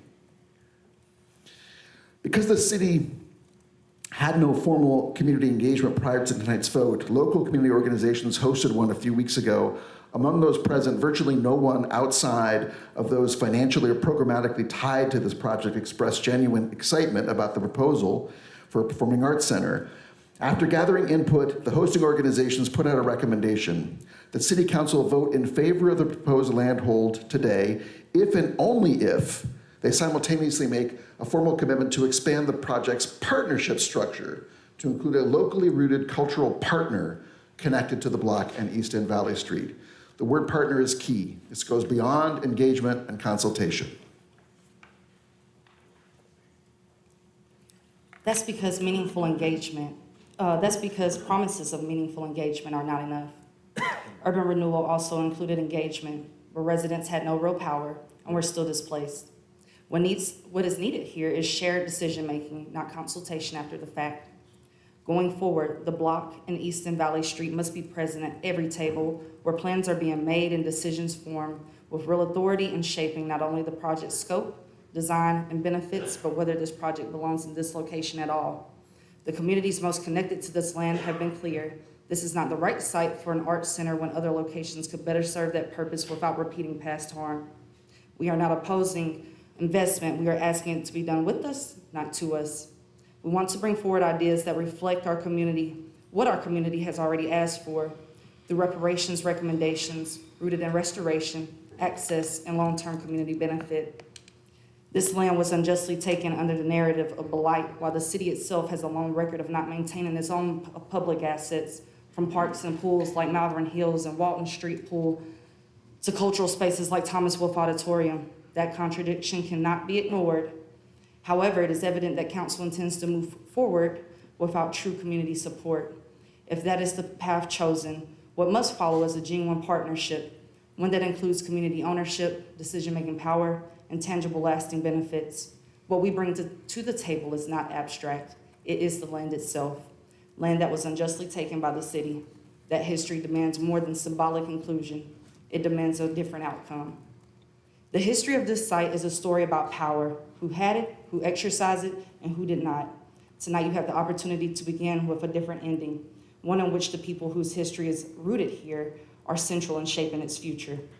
The city owns this land today, and with that ownership comes responsibility. The next chapter should not begin with a predetermined project, but with a commitment to shared decision-making and a seat at the table for those whose history is rooted here. Next slide, please. We would like to use the remainder of this allotted time to pay tribute to Ms. Andrea Clark, whose memorial was held this past weekend at the Wine Cultural Center. Ms. Clark was a tireless advocate for the block in East End Valley Street, where I too am also from, born and raised, and for the importance of lifting up this true history of displacement that happened there. Throughout her life, she invited all of us to learn from that history and co-create a more just and inclusive future together. We invite you all to join us in a minute of silence to reflect her incredible contributions to our city.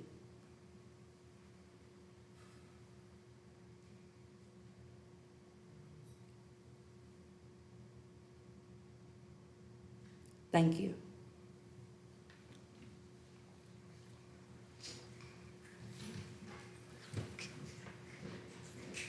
Very good. Okay, the next person signed up to speak is Nina Tovish.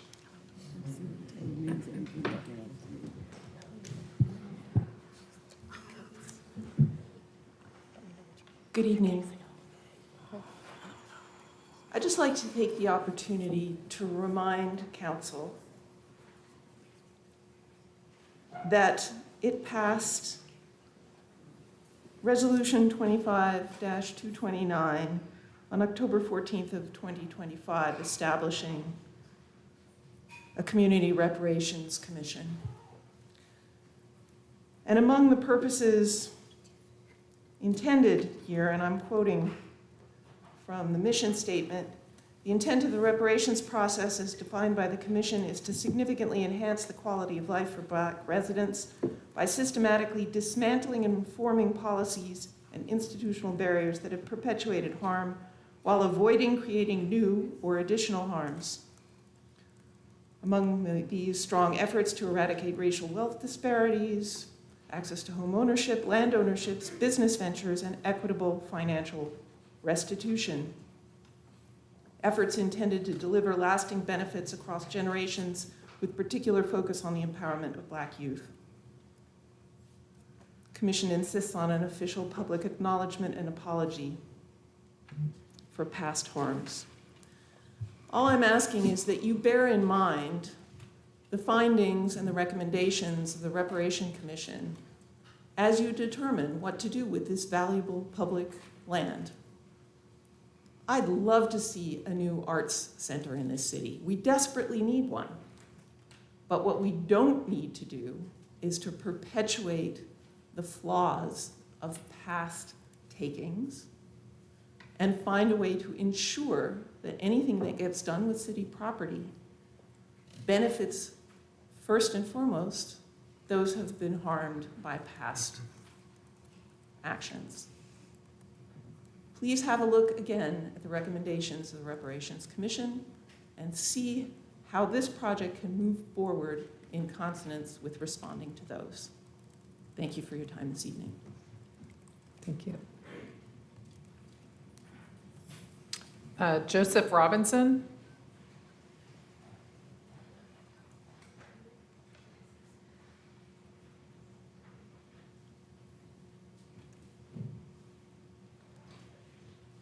How you doing? My name is Joseph Robinson, and I'm against building that on Eagle Street in that area, period. I grew up in Asheville. I've been coming back and forth to Asheville, born in Charlotte, been coming here since I was a kid. And I was proud to tell my people wherever I went how great Black folks were doing in Asheville. I came to Asheville and Black folks had businesses and had great homes and stuff. I come back to Asheville and I see the desecration of white people everywhere. So when I go to Eagle Street, I'm very offended to go to Eagle Street as a Black guy and go to the Walmart, places like that, and all I see is white people. They everywhere.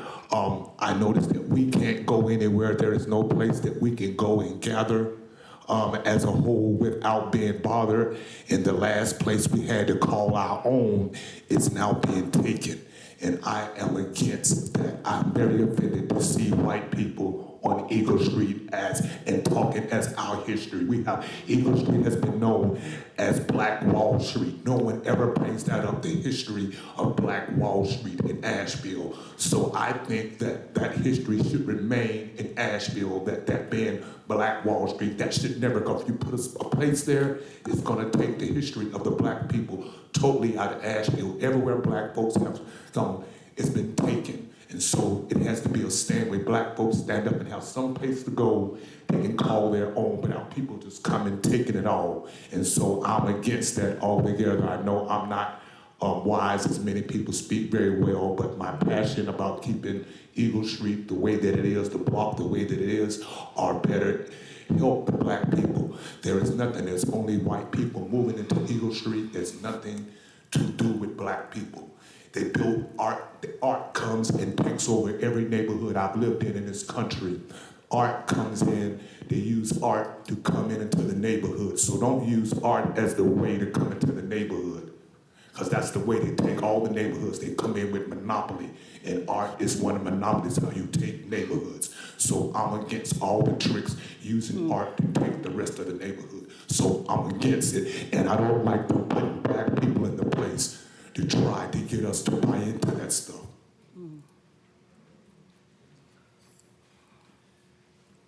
Skylar Naya.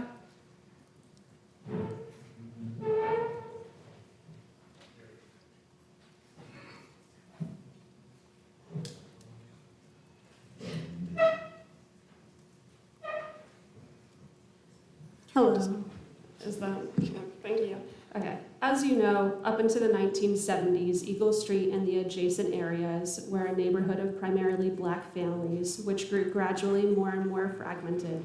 due to government-led urban renewal and its resulting gentrification.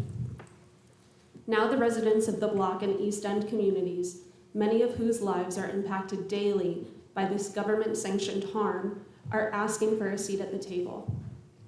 And ma'am, while I appreciate your offer to represent them, I don't think that one seat is enough. Yes, collaboration and true partnership is challenging and it can make things more complicated, but we cannot continue pushing forward, excluding and underrepresenting people in the name of simplicity and convenience. We have too many intellectuals, too many strategists, and too many architects at our disposal. I ask you to please consider this, Council. Who does excluding their voices benefit? And why do they feel entitled to simplicity that the historic community of Eagle Street has been denied? Thank you for your consideration. Thank you. Jonathan Wainscott.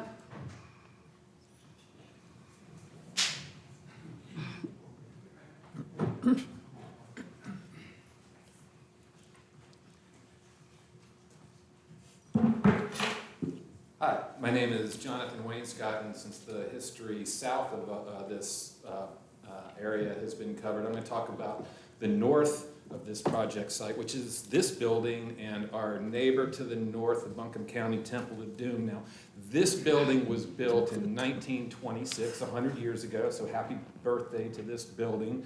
And the Buncombe County Temple of Doom was built between 1924 and 1928. So at the time, this building cost $750,000 to build, which seems pretty cheap, but adjusted for inflation, that's $13.5 million.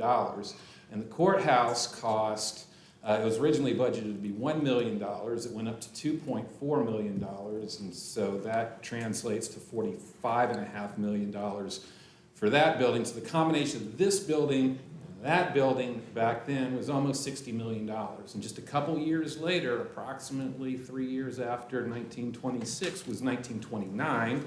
And that's when the economy fell out of the United States and we went into the Great Depression, and the financial duress that this community was put under had a lot to do with the overexpenditure of this building and that building. So I know that a lot of people want to have a world-class performance arts center here in Asheville, and this site doesn't seem like that's really the right one for such a thing. So you got the exterior plaza on top of the garage over there, and you could walk around having a nice glass of, cheap wine in a plastic cup, real cultural affair, and look to the north and look at the back of the Buncombe County Temple of Doom dungeon, aka the jail, or you could look at the south and you could look at the rooftops of our garage that handles our garbage trucks. So that doesn't seem like, a really great fit to everything. Also, somebody had mentioned earlier, I don't know, maybe it's not such a great idea to put a performance space in combination with a fire station. I don't think that's a great idea. I mean, it just doesn't seem like a winning combination. It's not a peanut butter and chocolate type of combination. It's more of like a chocolate milkshake with a tuna fish swirl combination. I know, it's gross, right? So who wants to have a performance arts center with a fire station below? I mean, imagine flying into Asheville because you want to do that, and you're going to pay $300 to watch Yo-Yo Ma cello, and he's up there celloing away and does an improvisational duet with engine number 9 that needs to take off. This whole thing is totally ludicrous. So just, that's, I know that you wanted robust community engagement, and it's one of my favorite things to do. So I appreciate your invitation, and I will always accept that. Have a nice night. I know. I hope he speaks at my funeral. All right, Michael Hayes.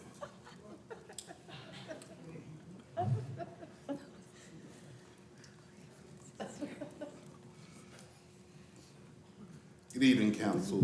I'm here to speak on behalf of the people that are not here, the people that could not be here because of different circumstances, and the people that often get left out when we're having these discussions about what is best for Asheville. Once again, we sit here and we're having this discussion about a decision that we pretty much feel that you've already made your minds up what you're going to do. So, with that being said, there's only a few points I want to bring up. Your presenter said that they can't be everything to everyone. So for most of us here that are and not that are not in agreement of the Perform Arts building being there, if you can't be everything to everyone, be something for some of us who have never been heard. Be something for some of us who y'all feel like don't count. So with that being said, when we talk about, somebody brought up the past is now. When we talk about the cultural ramifications of that place being there, how it can overshadow what Eagle Market Street has to offer as far as the YMI, the shops is there. I have an office space there on 70 Market Street, love doing business there, love what's going on there, so that overshadow what I bring to the table when we talk about the city of Asheville. And I feel like I bring a lot to the table, so does everyone else that has a business or an office or anything there, right? So when we talk about the past being now, I've been in Asheville for 51 years. 51 years I've been in Asheville, so I remember Miss George's, I remember all the things that happened around this area, and you're slowly but surely taking away Black Asheville, and y'all are aware of this, you know this. So when we talk about something being adjacent to a land that is urban renewal that the city should be giving back, what happens when you give that city, what happens when you give that plot of land back to it originally belongs to, right? And you already have that art, this thing there. But I want to say this before I leave. I got a 39-year-old son who remembers his grandmother's restaurant on the block, and then I have a 9-year-old daughter. My thing is, what will my 39-year-old daughter, when she hits that age, see Asheville become? Will she be left out? Oh yeah, she is Black.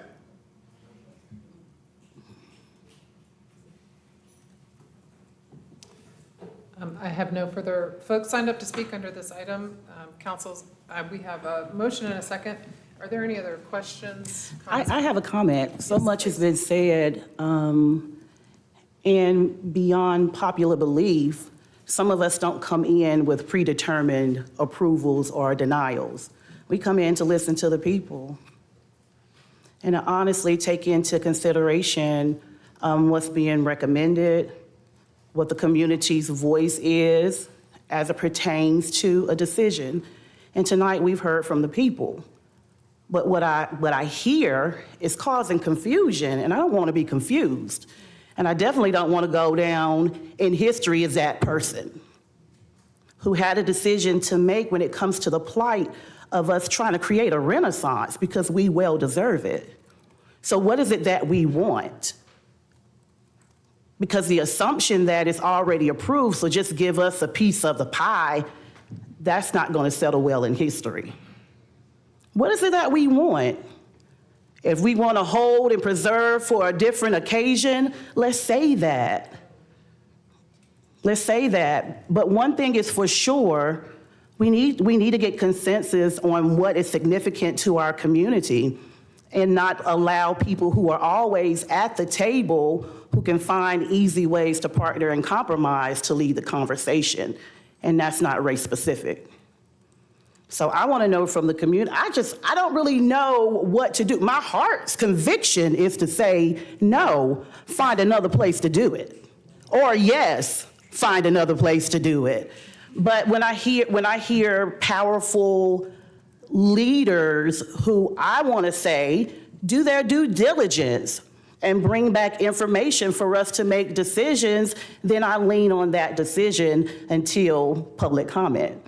So I'm not going to vote in favor of it. Going into this situation, it was kind of like murky for me. It didn't feel good for me because of the history that everybody has spoken of, whether you lived through it or not. Thank you for bringing that history, but we need to get on the same page. Is it a yes? Is it a no? Is it a yes, and find somewhere else to do it? So thank you for that, because I'm confused after public comment too. In particular, there is the section, so I see you, Nina. Is Tiffany still back there? So what it said was, no, unless certain criteria were met. And one of those criterion was the partnership.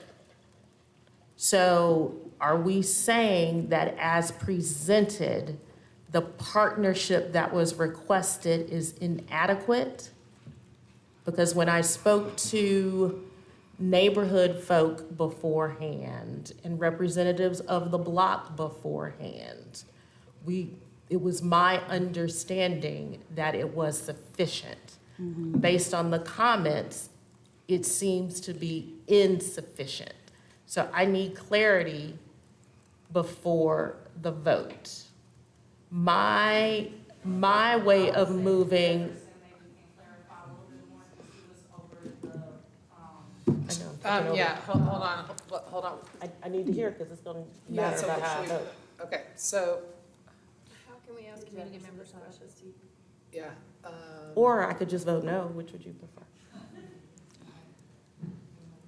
Well, I I know don't- I I- have. yeah, Are there people who haven't signed up to speak that could speak? Yeah, why don't we add you, Jefferson, please, Speak your heart, honey. to the public comment.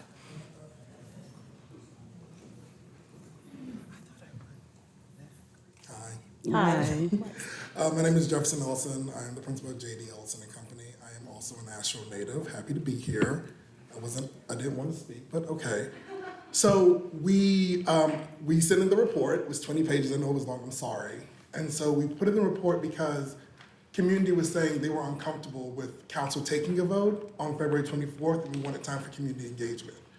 When we did our community engagement on March 11th, we had 51 attendees, some being from Explore Asheville, Asheville Symphony, et cetera, but mostly community folk.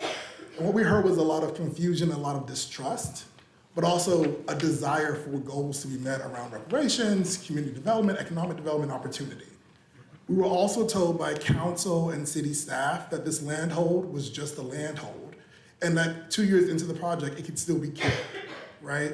And so me and my partners in this, we keep hearing people saying, I need more information, I want to see what opportunity looks like. But we were told by stakeholders and city staff that we can't get those answers without the landhold. And that is why we recommended that a landhold happen if and only if partnership can happen. But we also recommended that it have a timeline on it. That way the community would have at least 18 months to discuss what could happen.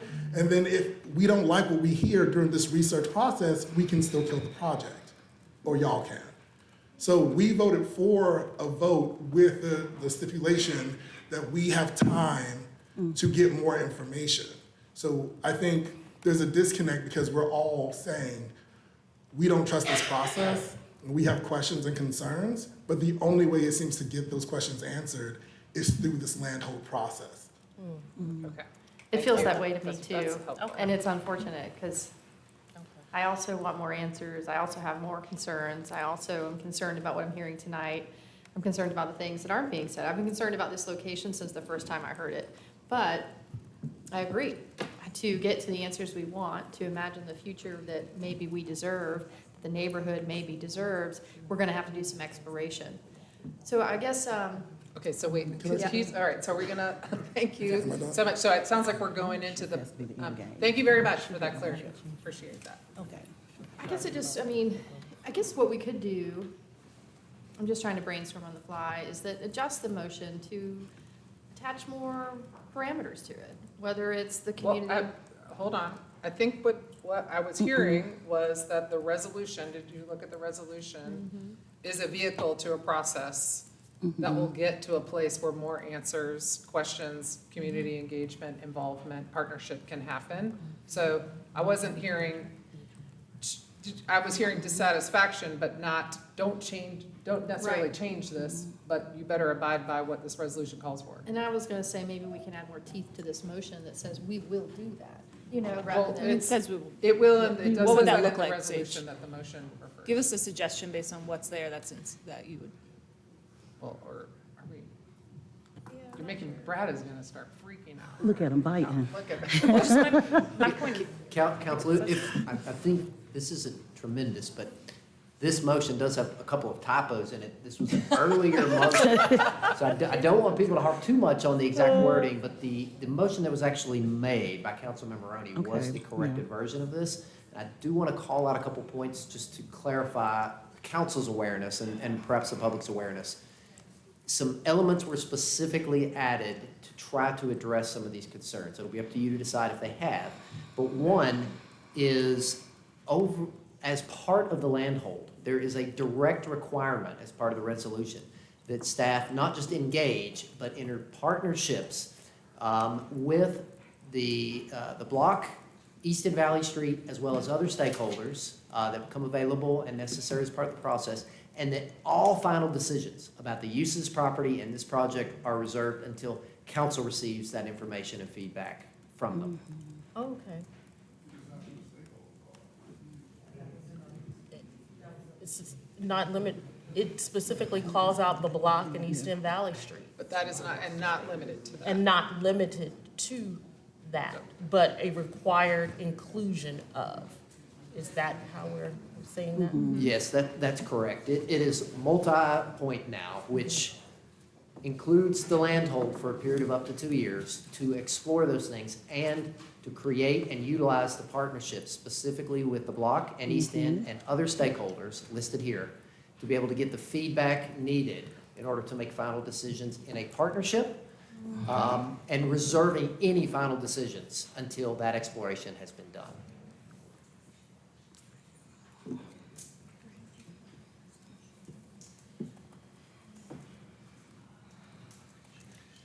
Okay, so any other questions or comments? Golly. I'm sweating. Okay. Do you feel, council? Can I Everybody? ask Chris Okay. Coral a question? Trying to read the right here. In some of my initial meetings about this, baby idea, there were several locations identified. So entering into this landhold means we're kind of saying all eggs in this basket, we're invested in this location, this partnership, that's it. We're not planning a plan B, we're not still talking to other landowners elsewhere, anything. I'm a very opportunistic person. If an opportunity comes up for another site that makes sense, yes.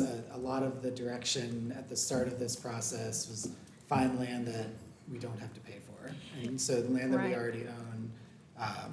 But it is possible that throughout the process, just community engagement steers us away from the site and we go look for another.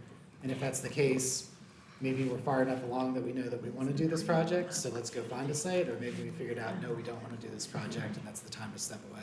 And so kind of what I hear in that is that the Symphony or ATG, some of these like anchor tenants, which I know are causing some conflict, but are also kind of what'll get it done. They're maybe not necessarily attached to where it is. They're maybe more attached to what it is and can it meet their needs.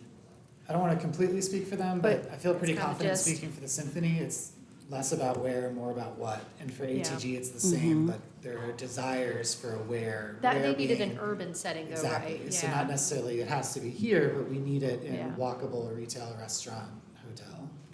Could you talk a little bit about other sites that have been just explored? I know full-blown feasibility, but there has been some work exploring some other places like the current Yes. site and across the street. Could you just talk about some of that and the constraints and the so- research that's been done already? Just a quick review of sites. 68 Haywood was reviewed, too small. A site in the South Slope was reviewed by the architecture firm. It was privately owned and actually already in the development plan. It's the site where the parking deck that you guys were talking about earlier in South Slope is. The site that the county owned was looked at on Woodfin Street, but it has long-term affordable housing plans, so that wasn't available. And a site near the Renaissance Hotel was looked at, but is currently not in play for And there was access. a vision for Broadway on Broadway with UNCA, but UNCA is no longer a partner. Correct. Choice point. And just for fun fact, a fire station is actually better than a parking garage next to a performing arts facility. It's a weird thing, but it's an acoustic thing, and it's just a fun fact to throw out there. Interesting. Someone else actually had something that was interesting. So they mentioned that there would be no opportunities for local groups or community members to use that space. And the way I understood it is that there would be different size performance halls, rehearsal spaces, and so there would be opportunity for dress rehearsals and multiple things to be going on at once. Can you speak a little bit to that? There would be, I'm not sure what focus group that was in reference to. I wasn't part of it, but yeah, it is not already booked out. The concept involves the symphony helping like run and manage the rehearsal and education center space. So like they would have programs that would be like the anchor for that portion, but there would be plenty of unbooked time that can be used for local groups or other small touring groups, things like that. But don't vision another Wortham Center. Like the goal is not to be competition. It's more like this is enhancement of the center that's there, and then there will be more space available, which is needed in the community, more rehearsal space and small venue space. No, excuse me, go right ahead, sorry. I'm also thinking about the workforce there, and if there's opportunities to have childcare, for example, on site for the workers that are coming into work on the evenings, on the weekends. And I know that is part of my vision, and also a local kind of arts gallery for local artists, so that every single show there would be local art displayed. Is that possible? Anything's possible. I think that gets into the guardrails, right, that we're trying to create for an RFQ. Like, if we decide that the ability to do on-site daycare is an important thing for us that needs to be part of it, then that's how we have to work into how we request for other partners. I can say just anecdotally that art gallery is going to be way easier than daycare. But you know, anything's possible if you find the right partners that are able to put those things together. I'm sure it's been done before. So, in my conversations earlier, and I guess one question I have is, we've talked about the symphony being a tenant. How does one become a tenant? Because if I had to guess, I believe that the community partners are really looking for potential partial ownership. So the symphony is not committed to a specific number, but they want to financially help support the project. So that's. So then, if the coalition were able to raise funding itself and we passed it, that would leave the door open for them to also be a partner on equal footing with the symphony? Certainly. I mean, anytime, that's what this RFQ is for. Like, we want to find partners that can help be financial partners to the project. And so to bring if they are capital to help financial build. partners, they have a split in the proceeds? Depending on the final deal structure, possible, yes. And then having, excuse me one second, and then if they have access to the funding, it would be up to them to decide how they use their percentage, meaning, say, I don't know, if property values go up, funding from that art center could be used to reduce property taxes, maybe? I mean, in theory, yeah, like if you're an investor in a business, right, and your investment gets you 10% of the net, it's your job to decide what you want to do with your 10%, right? So Okay. in theory, yes. Okay, thanks, sorry to say. No, it's an idea in your, that you might appreciate. One idea too is like when this, if the city is the controlling partner here and there's anchor tenants and we're building our fire station, the parking deck, and we're throwing money in, we probably have reserved the right to say, you know, this retail frontage on Eagle Street that has retail bays might be condoed out for ownership and owned differently by, say, businesses in the block or something. You know, none of these are outside possibilities in this land study period. But now I gotta ask, how close in size was 68 Haywood? It was like almost half an acre too small. Half an acre too small, but a parking deck nearby. I'm really curious. And you'd have- 68 Haywood is dead space. I'd love to see activated. That's the Basilica though, right? I think she's No, Across from 68 the Basilica. Haywood is the pit of hope. It is pit the pit of of art. So and- the and maximum we'll- size so one was other like meeting- 60. I'm just, I just just so you wanted to know. hear how close it was, if it was even realistically a Yeah. possible Well, site. So, and Chris has done, I mean, he's very modest. He has been working for years and has done an amazing job to bring this potential partnership, multi-part partnership to our community, and really has done a lot of work in looking at property, but there's a lot, you know, still on the table. That site is very challenging because it actually has an easement that cuts right through it, so. And it would There's just take things- getting several property owners to agree to move it. So, but yes, there should be something done with that site eventually. Man, it would have been a good fit.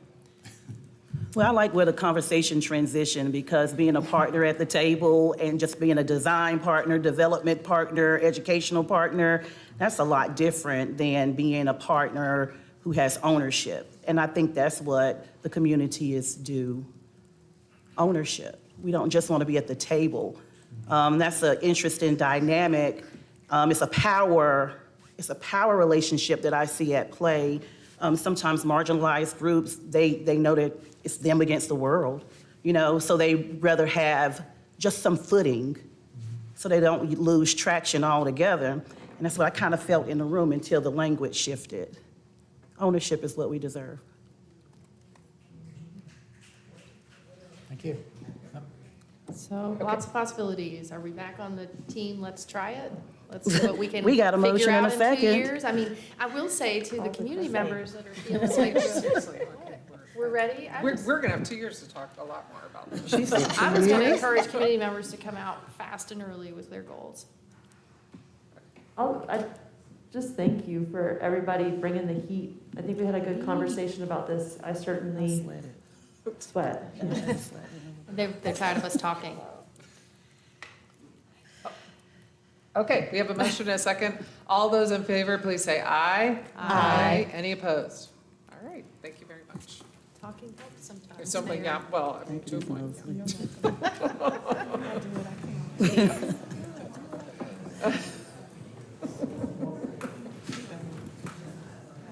Okay. Just give a second. Jessica, you hanging in there? Jessica, sick of us. Hanging in there. That was pretty funny. I know, all of you was like in unison. It was like when you guys like, Phase, not tonight.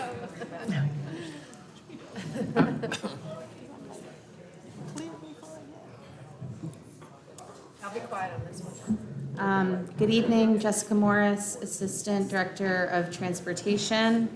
I'm going to present tonight the Art Operations and Maintenance Service Contract. The current Asheville Rise Transit Fixed Route Operations and Maintenance Contract ends at the end of this fiscal year, so June 30th. We did an RFP process to select a vendor for the next contract and have selected a vendor. There were 4 proposals received, and we had a selection committee comprised of 7 individuals that evaluated those proposals. We have selected a vendor, which happens to be the current vendor, RATP Dev, and the new contract term is set to begin July 1st. ART is operated under a turnkey operations and maintenance contract. The current contract began in 2017 and was awarded to RATP Dev. The current contract term was originally set at 4 base years with 2 two-year options for a total of 8 years. However, we did extend that contract for a 9th year in this current fiscal year due to staffing resources and impacts from Helene. And as I mentioned, the current contract ends at the end of this fiscal year. So we wanted to have very professional and significant support from an outside third-party resource to help us with this procurement because it's a very large procurement process, very important, and needless to say, pretty expensive service that we offer to the community through our transit service. So we contracted with Kimley Horn and Associates back in October of 2024, so right after Helene, to put together the request for proposals for the transit operations and maintenance contract. They worked with us for several months to develop their request for proposals and also what would ultimately go into the contract. and they facilitated the entire process, including the vendor selection process. They facilitated the evaluation committee with us. And as I mentioned, we had a 7-member RFP committee. We had one outside transit expert that was not a member of city staff or any board or anything, but someone that we have worked with in the past. We had a member from the French Broad River MPO, and then we had members of several city departments, including the city attorney's office and the finance department, as well as staff in the transportation department as part of that review committee. So one of the things that we wanted to pay special attention to during this process was what we have heard and learned from over the last 8-9 years, what we've heard from our transit advocates, our transit riders, and what we have experienced as far as any issues or pain points.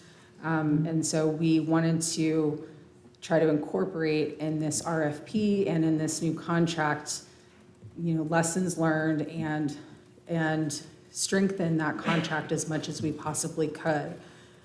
So we included into this process and into this new contract things that we thought would help provide more clarity about our responsibilities, but also the contractor's responsibilities, things that would help increase accountability, so additional reporting, a lot more support from our contractor in terms of helping city staff with the reporting back to council, helping with special projects. We also increase a lot of our performance measures and goals so that we could try to have more responsiveness and additional accountability to try to ensure that we were getting more responsiveness from the contractor, and that we could provide as much transparency to riders and to elected officials as possible. So some of those things that we included in this contract are new and strengthened performance measures. So for example, we have raised our goals that are around on-time performance. On-time performance is a measure that we've always had in our contract. We had a 72% on-time performance goal. We've now raised that to 80%. And so that is a measure that's really important for riders, where it's a measure of reliability. And it's not just about was the trip late, it's also did it leave early.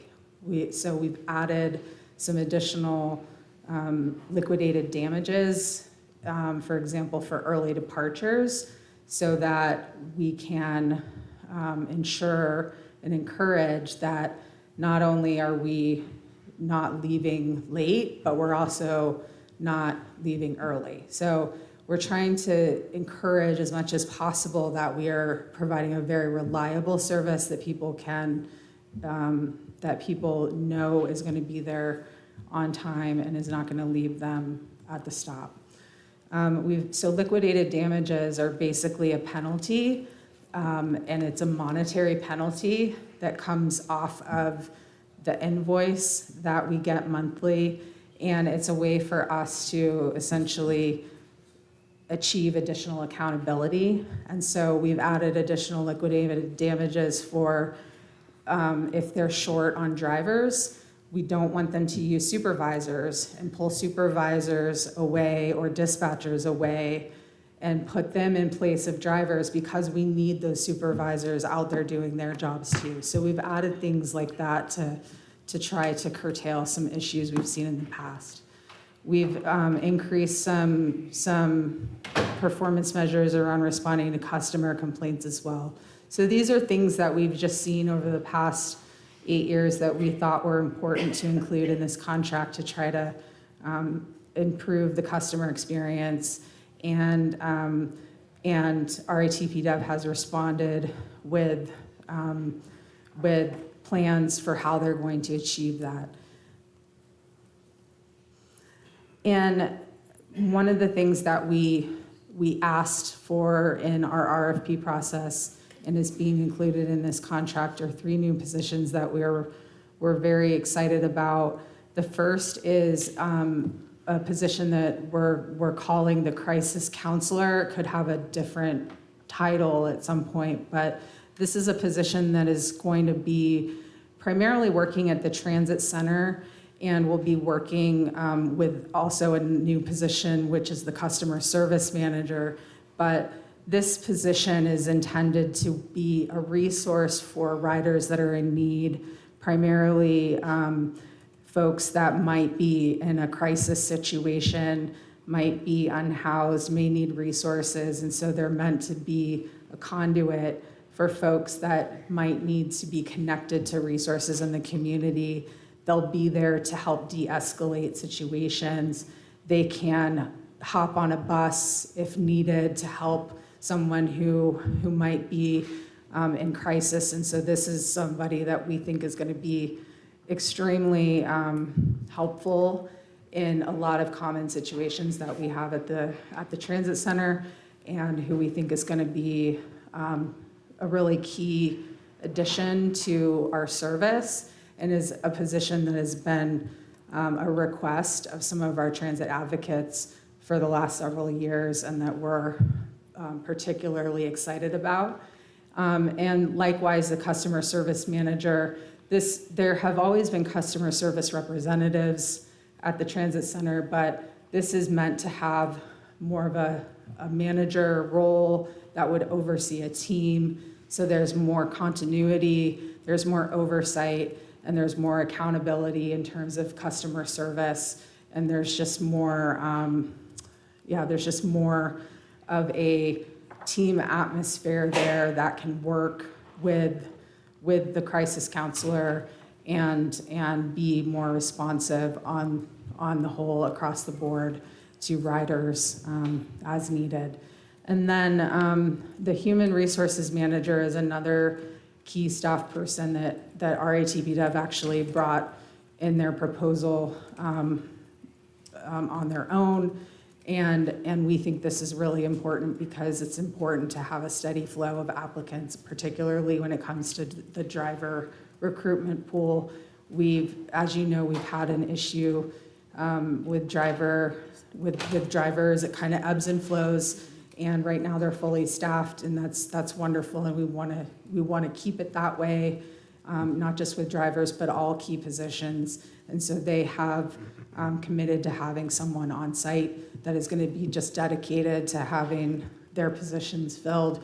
But they're also just going to be engaging with the community and working with other organizations and collaborating with other organizations. So we think these 3 new full-time staffed positions are going to be very helpful to our overall system. I have a curiosity. Sure. In adding these new positions, will it displace any workers from the old contract, any personnel? No, ma'am. Because oftentimes to accommodate new ideas, we have to get rid of old things and people, you know. Right. So I'm just wondering, just curious. No, I don't, there's no decrease in staffing. Mm-hmm. And then the other thing that's maybe a little less exciting for some of us, but for us on a staffing level, is one of the things that we've been working with over the negotiation process with RITPDev. They're a big company. They have access to a lot of resources. There's only 4 staff in transit for the city. So what we've been asking from them is how can we tap into more resources from your company in terms of technology, reporting? Can we use some of the cool technology that you guys have that can help make our job easier? And that is something that they're going to be working with us on. And it is, some of those things will actually result in money savings for us too. Nothing major, but we're going to be able to use some of their software systems. So it's going to help us improve our efficiency, and it's overall things that are going to help us be more efficient and work better as a team with RITP Dev. So we're excited about that as well. So just to get into how we came to this selection, we had a very, very robust, very detailed in the RFP criteria for how all of these were going to be evaluated. There were, I think, 32 to 35 different criteria that the selection committee was going to evaluate each proposer on. And there were ratings from 0 to 5 for each of those items under these categories that you see here on the left. And then there were different phases. So each of the proposers had to give us two major pieces. They had to give us a technical proposal, and then they had to give us a price proposal. We looked at the technical proposal first, didn't look at the prices, and the evaluation committee just looked at everybody's technical evaluation, and we scored those criteria. The committee then met to discuss all of their ratings of each of the 4 proposals that we received. And if a proposer didn't receive more than 70 points on their technical proposal, they wouldn't move to phase 2, which meant that we wouldn't even look at their price proposal. So if they got more than 70 points, then we'd look at their price proposal.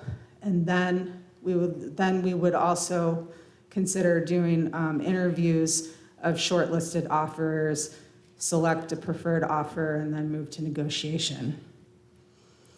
So as I mentioned, we did receive 4 proposals. However, there was only one that actually made it to that 70-point threshold and made it to that phase 2, where we looked at the price proposals. So we did put here for you guys the costs and the points from the other proposers. Vendor 1 is RITP Dev, so they scored 74 points. But you can see that we had vendors that had prices that were higher with way less points.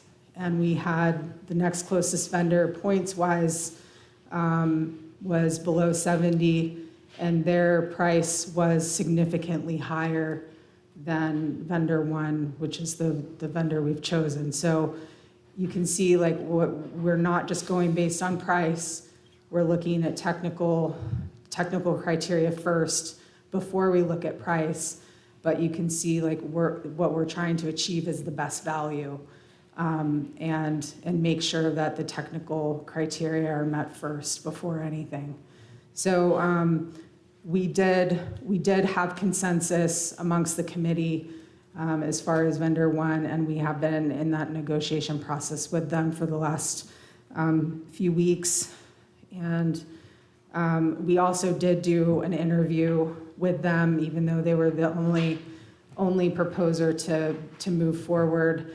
And we are only asking you to approve the first year as far as the budget for this coming fiscal year. But we're asking you to approve the first 4 years of the contract, if that makes sense. So, but the options, those are not being asked to be approved now. Only if we got to that point would we look to execute options. So tonight, you're considering authorizing the city manager to execute the contract with RITP Dev If you do that, then we would issue a notice of award to RATP Dev by Friday. Then we have 10 days to execute the contract with RATP Dev. They have to provide us with some things like their insurance and such, but we have 10 days to execute the contract. And then they have 45 days to provide us with some other documents, such as their hiring and onboarding of some of those new positions that I mentioned. And they would be, taking this transition period to implement their new software programs and things that are part of this new contract that don't exist at this time. And so July 1st is when the new contract would go into effect. So the motion is to authorize the city manager to execute a 4-year contract with RATP Dev in the amount of $54,899,942 for the operations and maintenance of the Asheville Reds Transit fixed route transit system.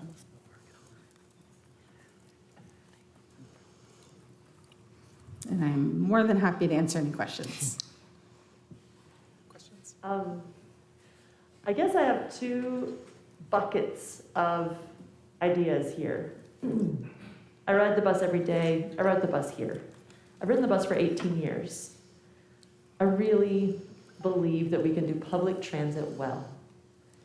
I'm going to start with the bucket that's the messiest.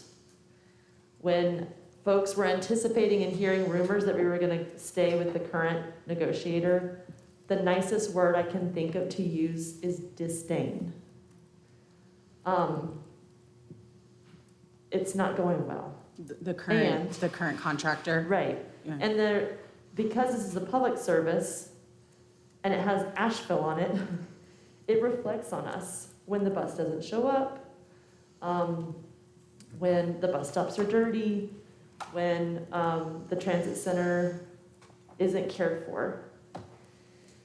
When the bus runs early, it's even worse. So one of the solutions that I asked about during PEDE is, can we approve a shorter contract? And I understand from legal, that's not an option, it's for or none. So what happens if the contract isn't able to be met and we need to get out of it? Or we finally decide that we're ready to have a regional transit authority with partnerships with the county and dedicated funding, and we're gonna do things differently, and we want to get out of this contract. How do you do it? That sounds like a legal question, so And I'm looking at you. I'm going to jump right in. I appreciate the nod. So as Jessica has mentioned here, the contract process follows approval. So we don't have a contract in place right now. That would be done as part of the next stage if council chose to approve this.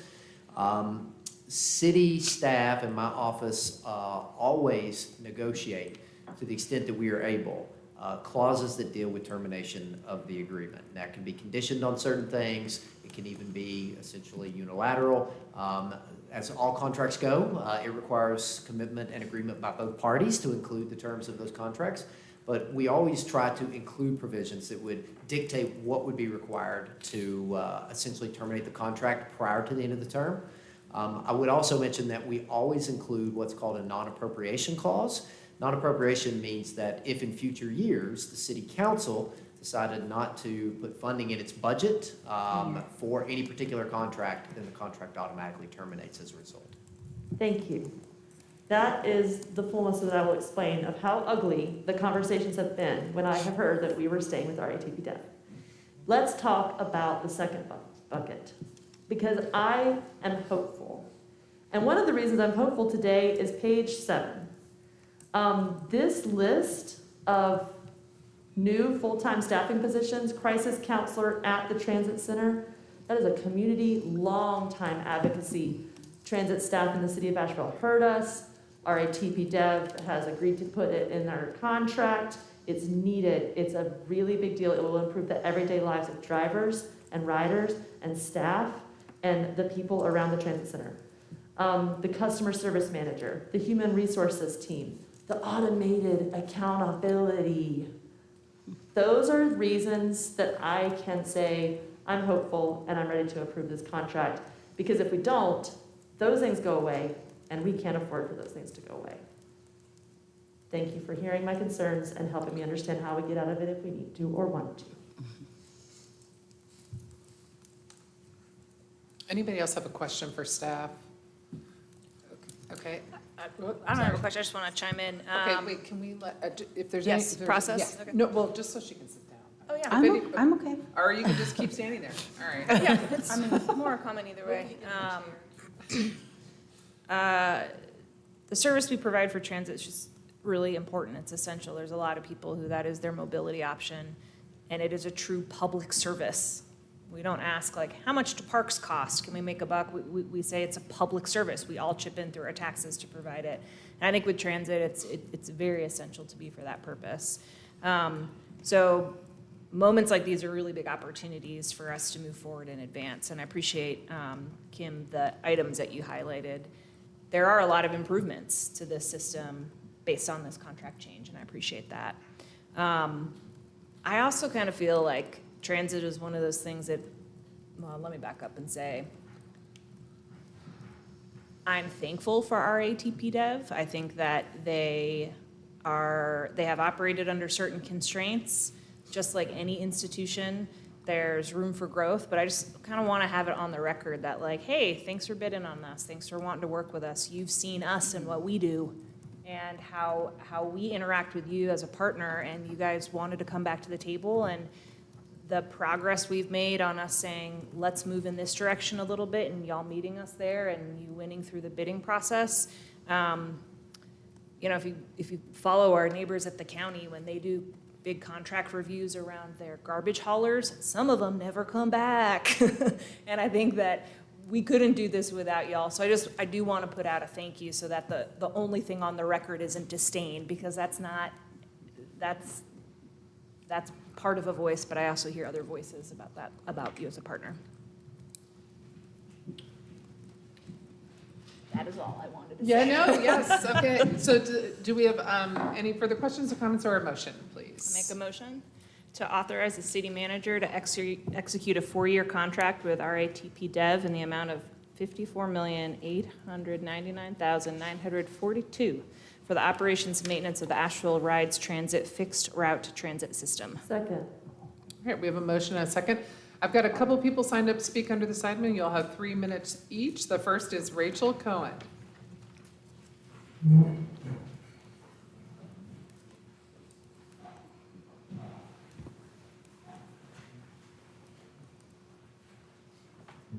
Hello, everyone. Oh my gosh, I've never had to raise the microphone before. Good to see you. Short person problems. Good to see you. As you know, my name is Rachel Cohen, and I'm a member of Sunrise Movement WNC. And I just wanted to mostly come up to say, I'm going to voice some confusion and questions about this process that I've voiced in emails and other means of outreach and have not gotten really great engagement on. So I figured maybe if I said them in public, I might get a little better engagement. So first of all, as we always say, and as you all know, transit is critical for all of us. It is a basic public service, and I get so nervous when we get to a budget year and it's a budget crunch. And I've tried to ask many times, does this new contract have implications for the level of services that we're providing to our people? And haven't gotten really any kind of response to that. So just flagging that as a curiosity I have, and others might have that curiosity as well.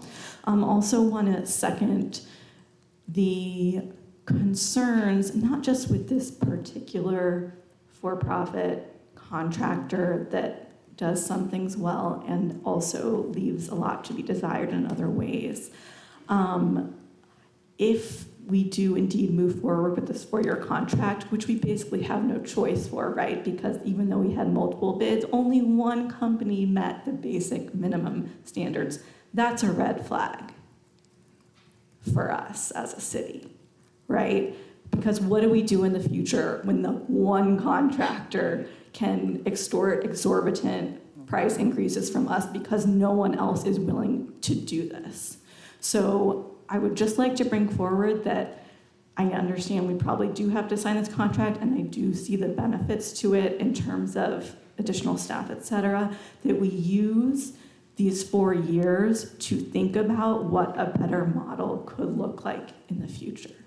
For numerous reasons, one of which, we are not good at collaborating with county when it comes to transit, or at least we could do a whole heck of a lot better. Excuse, I was almost going to use profanity.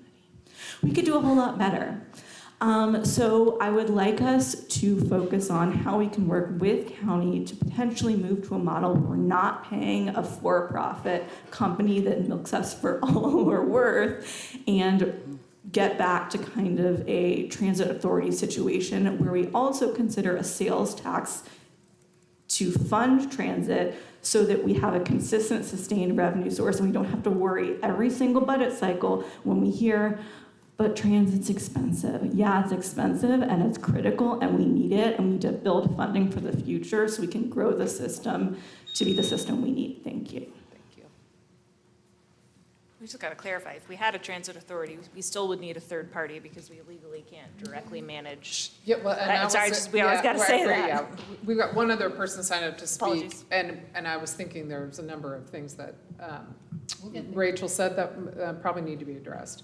Brianna Jones.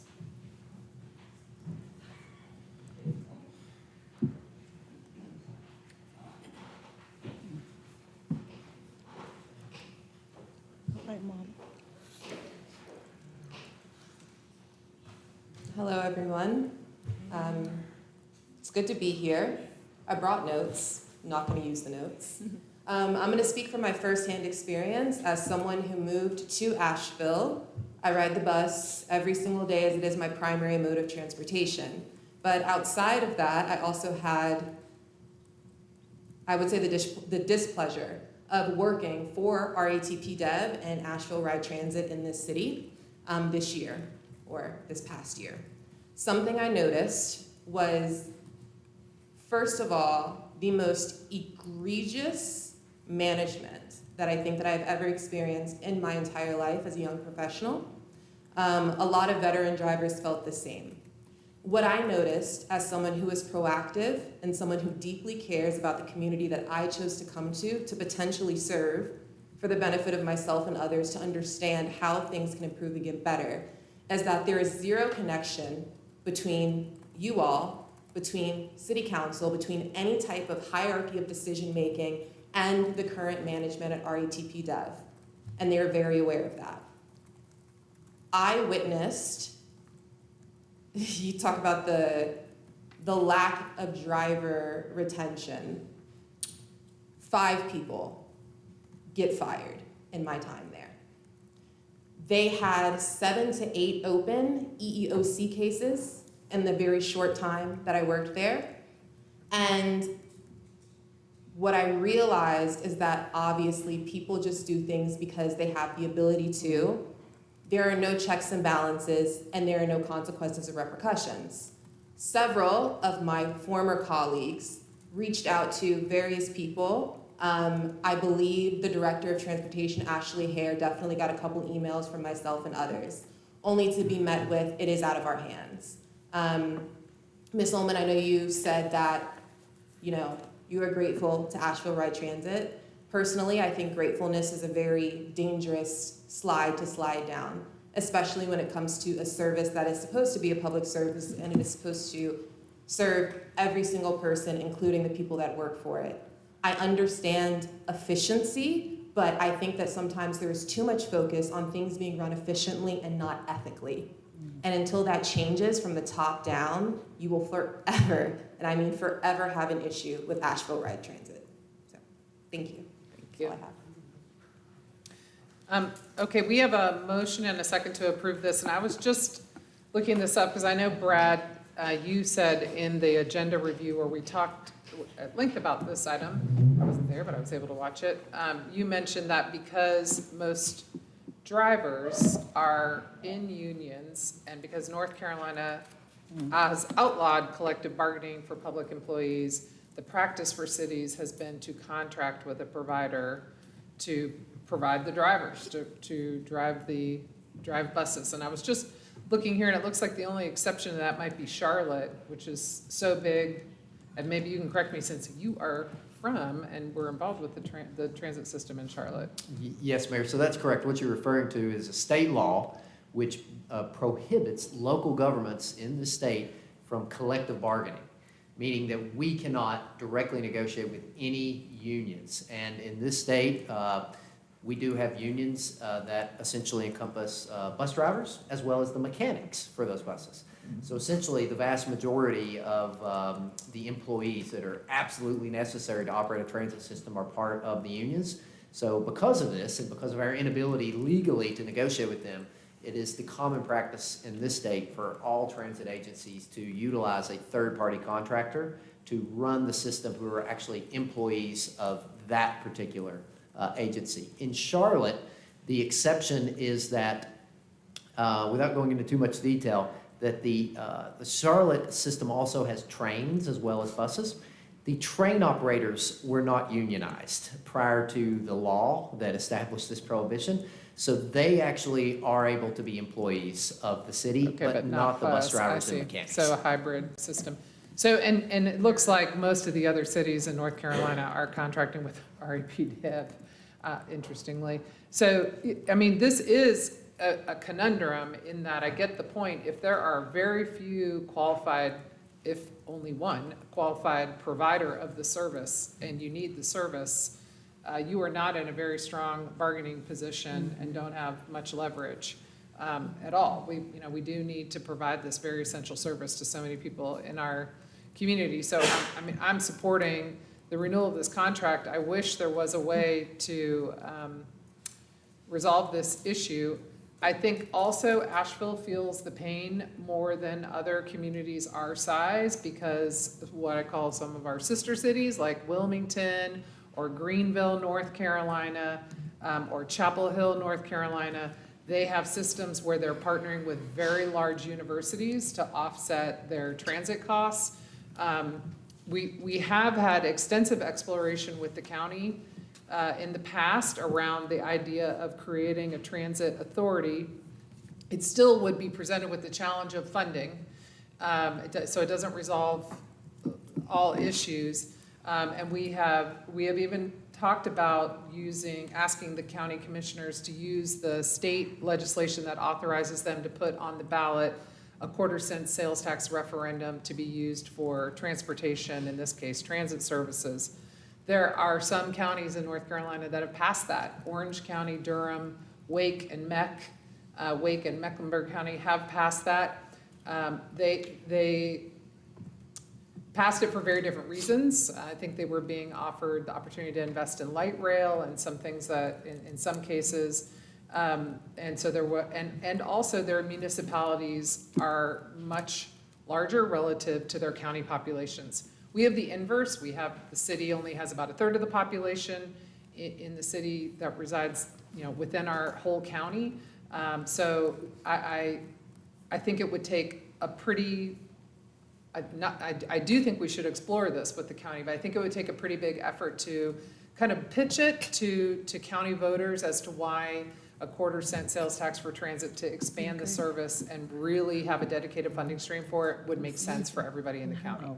I think it would, but I think it's, given our voting dynamics, I think that would be a little bit of an uphill battle, especially when I look at places like Guilford County and Forsyth County that don't yet have it, and they already have larger municipal populations relative to their county. So just some benchmarking that I'm looking at, but we do need a long-term way to structurally address funding transit because the cost of transit relative to our general fund expenditures, especially when you compare us to these other municipalities, you can see that it is a great financial weight, but a service that we continue to try to support for our community members. That's a great segue to what I wanted to share. I'm actually not going to be supporting this tonight. And in recent years, I've been very expressive about my concerns about our current transit plan, our current ability to achieve it, the upset that it creates in the community when we can't meet the goals that we've laid out. And it's a really tough budget year. So for me, everything is coming back to budgeting. And approving this tonight means that this council will raise your taxes to cover the $800,000 in new cost. And it's just for the service that we already have. This isn't growth, right? This is maintaining. And some new perks that I feel like are wonderful perks that have been asked for and requested. So there are some wins. But for me, every time we face a budget, we see a transit increase that is impacting taxpayers. We raise taxes every time to afford the transit service we have. And I'm getting to a point where I feel like to consistently raise taxes on everyone to support transit needs to be supporting more residents. It's getting a little out of balance for me. Like the mayor just said, we have a high portion of our general fund money is going to transit. And to Councilwoman Ullman's point, it's like we don't say that about parks. We don't go out there and say parks are costing us more, but this one does, right off the top every year. We've got to right size it, and I'm not sure how to do that. I don't have the solution. I do worry, though, that just renewing the contract, not reflecting on other cuts to make sure we can cover the $800,000, they're just not sitting well with me. So I'm not going to be supporting it tonight. I do believe we have support to move it forward, so I'm not worried about the contract. But I hope in the near future we really figure out how to handle this better. It's not working. Well, and I feel like I'll just add to the chorus because I've heard 3 colleagues so far say we want to look at a bigger picture strategy for transit. Continuing to do the same thing every year with higher costs, with later buses, with not a lot of competition. I mean, there's a lot I could say.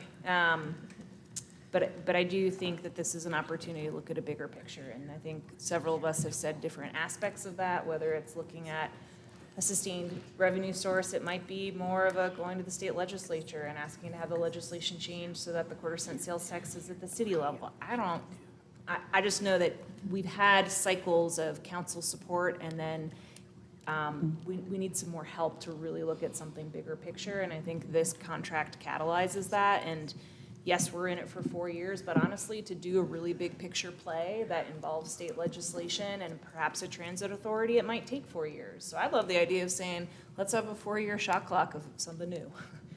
But I hope that we can have a bigger picture, and we need to maintain the service in the interim.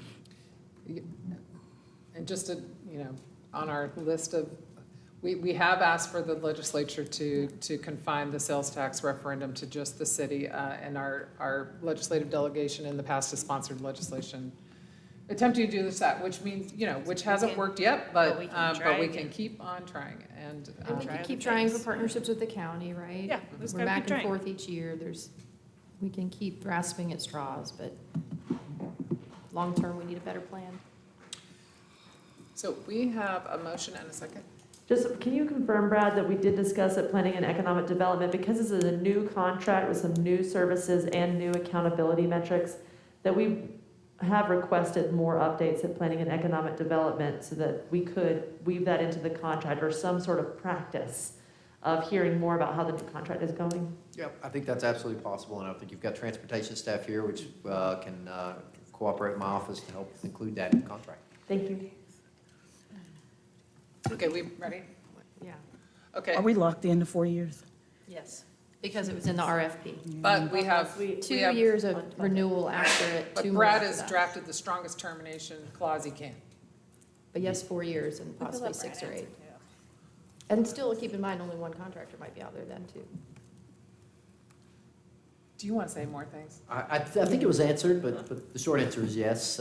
It was bid out as a 4-year contract, so if we were looking at a period of shorter or longer than that, quite frankly, shorter primarily, we would need to start the process over again and rebid it under those new terms, because all of the price proposals that were submitted to the city were based upon that timeframe. I did ask budget staff earlier what the impact of $800,000 in tax increases to the resident, and we don't know that answer yet, so I wanted to share. We will find that out, but we don't have it tonight. And some of the way you're saying that, it's not necessarily directly apples for apples there, Sage, because we just had a 2-hour budget presentation that also looked at service cuts, that looked at a bunch of different things. So it's not 100% a correlation to just put a tax increase on the back of transit. That doesn't feel fully honest It's just or fair. one of the many pieces we will have to increase taxes for. That feels a little more Yes. nuanced. I appreciate that. Although, am I misunderstanding? I mean, just not to carry this on forever, but for this year, we're actually sliding over fund balance from transit. Yes. So for this year, we're not raising taxes for transit, but we are recognizing that it is an increased contract, so For in upcoming. future years, there will need to be a way to cover that cost, for sure. Okay, all of those in favor, please raise your hand. So Maggie. She's scratching her head, she's not raising her hand. Oh, All gosh. those opposed, please raise your hand. Okay. Wow, if I were to predict tonight's votes, that was not how I was predicting any of this. I That wasn't wasn't predicting any of, okay. Okay, we are done Let's see what's with happening in Biltmore Village. the printed agenda, and yes, we Yes. have, What is we have a happening? number of people signed up to speak under public comment. Everybody, you will have 3 minutes to speak, except Kara Wheeler, you're gonna have I mean, 10. they're all here from Biltmore Village. Yep. Suspense. Please watch the lights on the lectern. Green means go, orange means you're getting ready to stop, and red means stop. The first person signed up to speak is Vanessa Salomo. Fill us in, Oh, I hope I Vanessa. said your Why last is name everyone sorta here close from to Biltmore Village? Oh, I know. Good evening, Mayor, Council, City Manager, City staff, and everybody else left. My name is Vanessa Salomo. I represent Corner Kitchen Restaurant in historic Biltmore Village, and I'm here because I'm concerned about Biltmore Village's recovery following Hurricane Helene. On behalf of the historic Biltmore Village business and property owner community, I want to begin by saying thank you. Thank you to Ben Woody, Rachel Taylor, and Charlie Savage for your ongoing engagement with our district. We recognize the scale of what the city is navigating, and we do not take lightly the time and attention you have given us. We are grateful. We also want to recognize the Asheville Police Department, APD, has shown up for Biltmore Village consistently, attending our meetings, keeping us informed, and treating us as partners. That kind of engagement has meant a great deal to our community, and we want to acknowledge it publicly. Biltmore Village was among the hardest hit commercial districts of the city. While much of Asheville has been impacted by Helene, our community experienced a level of damage and disruption that set us apart from most other commercial corridors. Business owners here have taken on significant debt just to reopen our doors. This past winter was one of the slowest economic seasons our district has ever seen. Not because people don't want to be here, but because the infrastructure that makes this place safe, accessible, and welcoming has not been fully restored. We want to be honest with you today. Many of our members feel left behind. That is not an easy thing to say, and is not said with anger. It is said because we believe you need to hear it, and because we believe this council has the capacity to change it. The speakers with me today will walk through our specific priorities, but before they do, I want to say clearly, we are not here simply to present problems. We are here because we want to be part of the solution. Biltmore Village's business community is ready and willing to advocate alongside the city for resources, funding, attention from state and federal partners, whatever it takes. We simply need to be at the table when these conversations happen. And we're asking for that seat today. So thank you.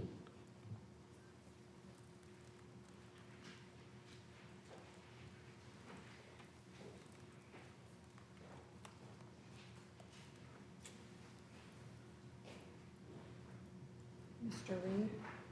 Oh, sorry. She made it sound like it was all coordinated, so, okay. A little bit. So I'm going to emphasize the same thing. I'm Neil Reed with New Morning Limited, Bellagio Art to Wear in Biltmore Village. And I am here because I too, as a business operator and property manager, and as of several properties, we feel that we're kind of left behind in Biltmore Village.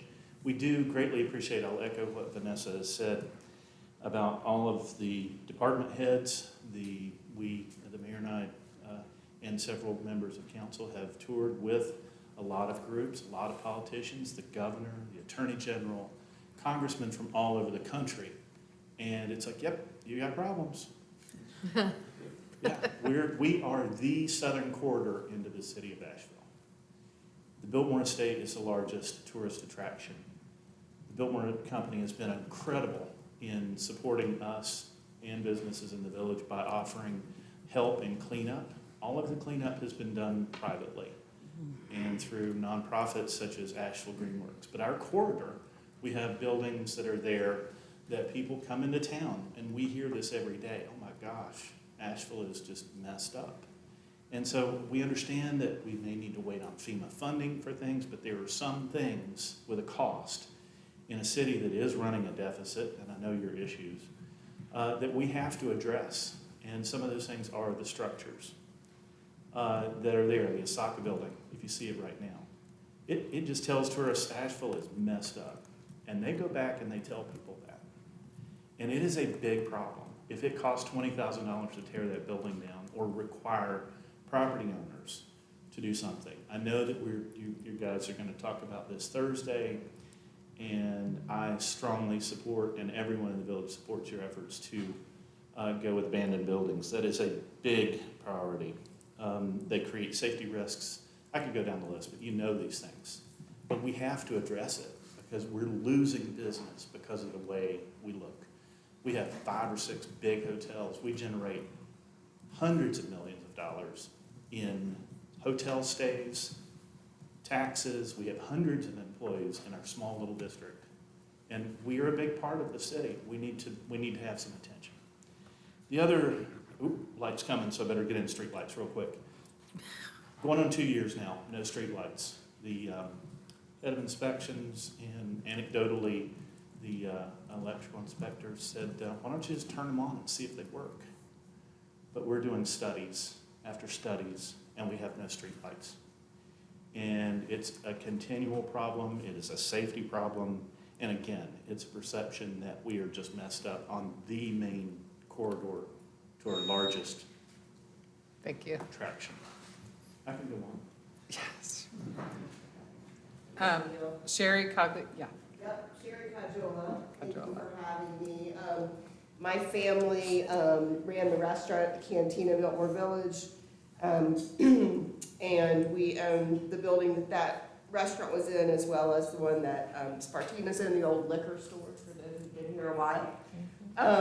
You know, prior to the storm, we were told that the periodic flooding that we'd have in the storm drains was our responsibility to clean, and there were many, many times on a Saturday evening before the floods came that we were out there cleaning those drains. They're not any better, they're worse.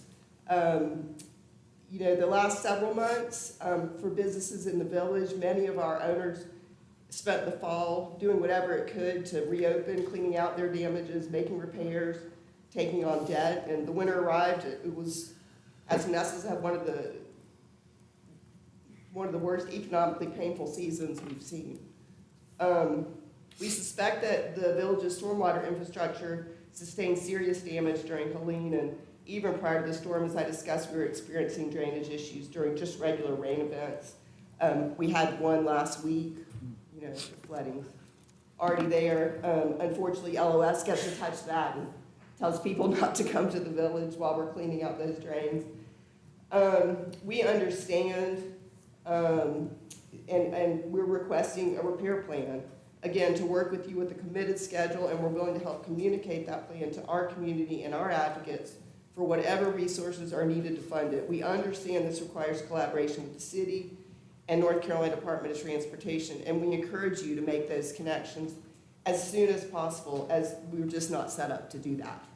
The Asheville Citizen Times reported just last week on the city's new stormwater management initiative, and we're hoping to see Biltmore Village included in that project scope. We desperately need the city to prioritize stormwater management in areas that were already experiencing issues even before Helene and even with just slight flooding. Issues that we have repeatedly raised over many years. Another priority is the hazardous tree removal. As you know, we cannot remove trees on our own properties. We have to get clearance from you guys.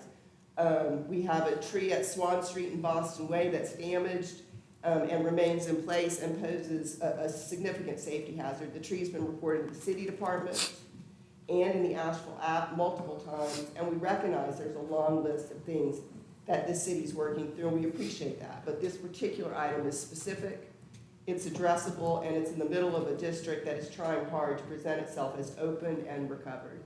We would simply ask for confirmation of when this can be removed and cleaned up and keep us in the loop. Thank you.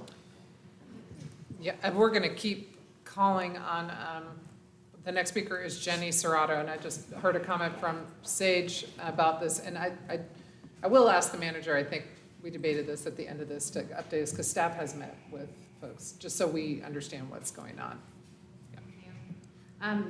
Good evening, my name is Jenny Serrato, and I first of all want to say thank you to all you council members and our mayor who do a great job and work very hard for our city. My husband, Anthony Serrato, and I recently purchased a building called Biltmore Crossing. It is the first building you see as you cross the bridge entering south into Biltmore Village. When we decided to move forward with this endeavor, we were fully aware of the flood zone that we're in, but as we began to go through all the work that it took to put this building back together, our hearts have gone out to every single business member and neighbor and person that works in the village for what they've all been through. I'm here today to talk about pedestrian safety and district appearance and planned maintenance. So here's my spiel. Biltmore Village is one of a small number of commercial districts in this city where the impact of Hurricane Helene was truly severe. The distinction matters because it means our recovery needs are not the same as those districts that experience less damage. We're not asking for special treatment, we're asking for a level of attention that reflects the level of disruption and destruction we experienced. Sidewalks along Boston Way are damaged prior to, as well as in the storm, and continue to create hazards for the people who walk through our district. For a business that depends on being approachable and accessible, a broken sidewalk is more than an infrastructure issue. It shapes how people experience this place and can present a liability. We're asking for a repair or replacement plan with a clear timeline, particularly in light of the state's funding announcement last year for this project, and we are glad to work with the city to help communicate that work to the public as a sign of progress. I want to share something that I think speaks to who we are as a community. In the months since the storm, every cleanup effort along our right-of-way has been organized and paid for by private business owners and residents within Biltmore Village. We did not wait. We showed up with our own time and our own resources because we care deeply about this place and about the message it sends, but that cannot be a permanent arrangement. The condition of Biltmore Village shapes how every visitor and every potential customer perceives Asheville's recovery. Right-of-way maintenance is a city function. We're asking the cities to step in and develop a coordinated plan, and we're ready to partner in that effort.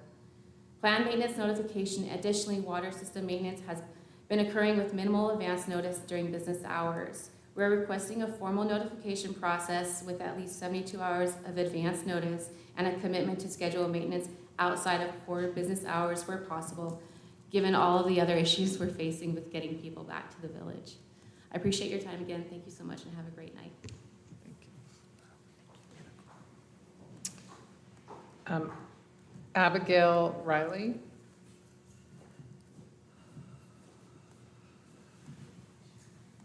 Good evening. I'm Abigail Riley. I'm a citizen and a business owner, and I worked for this city for 15 years, so I'm pretty invested in the welfare and future of Asheville. My husband and I own Finch Grocery in Biltmore Village. Before Hurricane Helene, we fed and supplied village employees, neighbors, and tourists. We lost our entire business in the flood. It was as if a bomb had gone off in our tiny little building. When the water receded from over our building, tea bags were hanging from light fixtures, and our 1,000-pound benches were found on Hendersonville Road.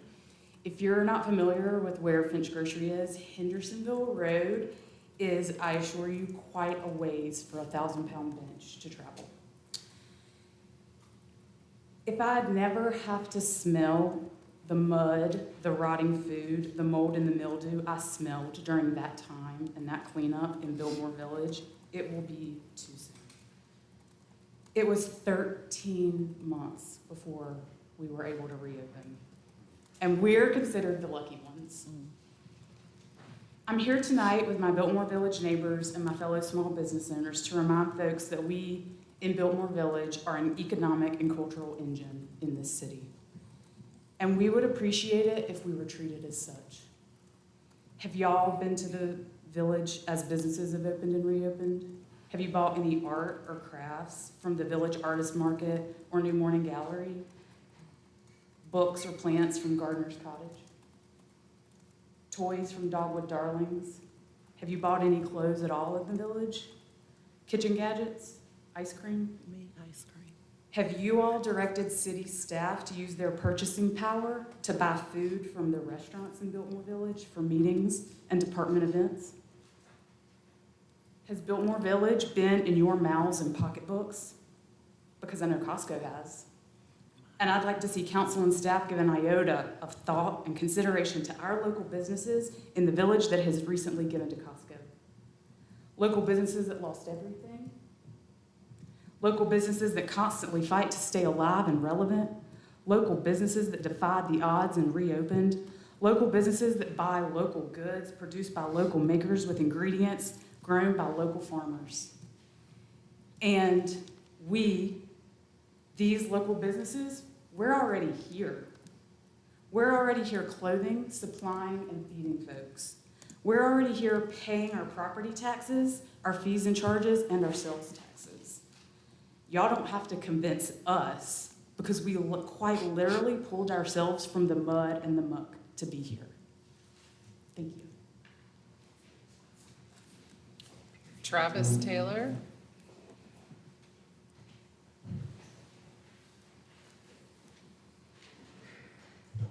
Hi, I'm Travis Taylor. Thank you for taking the time to listen to myself and my peers.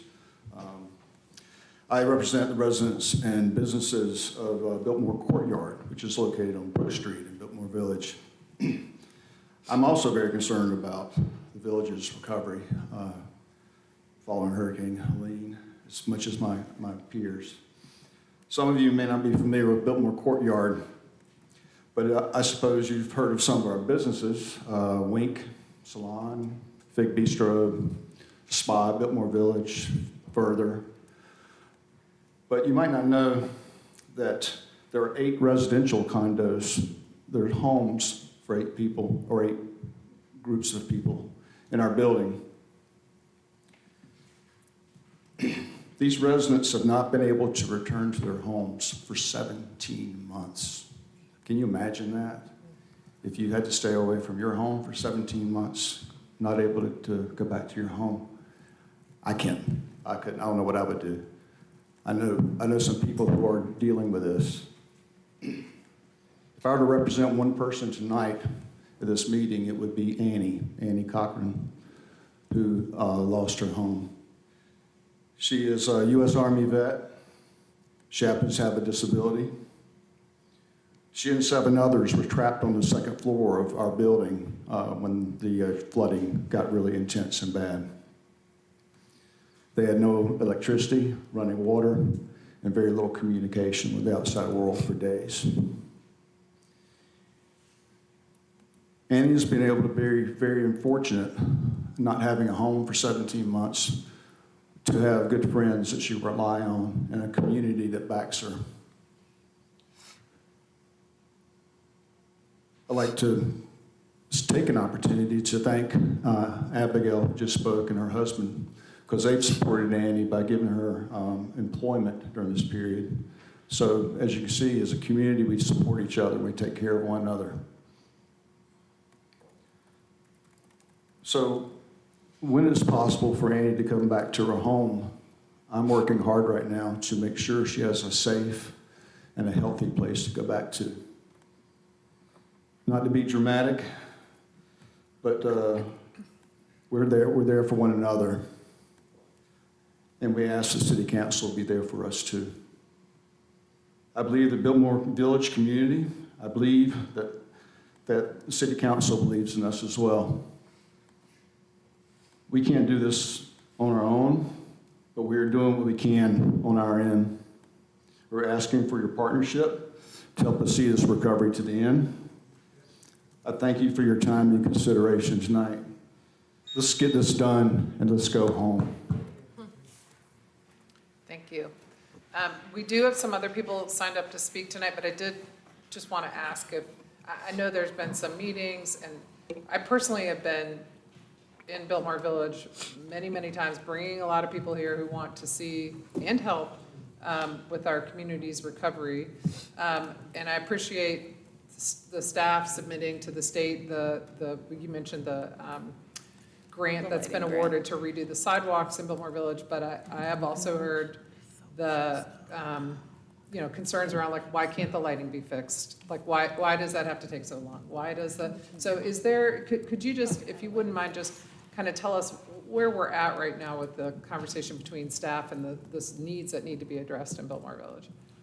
Yeah, Mayor, I'm happy to do that. We are prioritizing coordination with Historic Biltmore Village, but I want to let Ben, who has been taking the lead on that with staff, give an update. And just real quick, and I apologize to those who are signed up to speak, but I didn't want people to get up and leave and not hear this.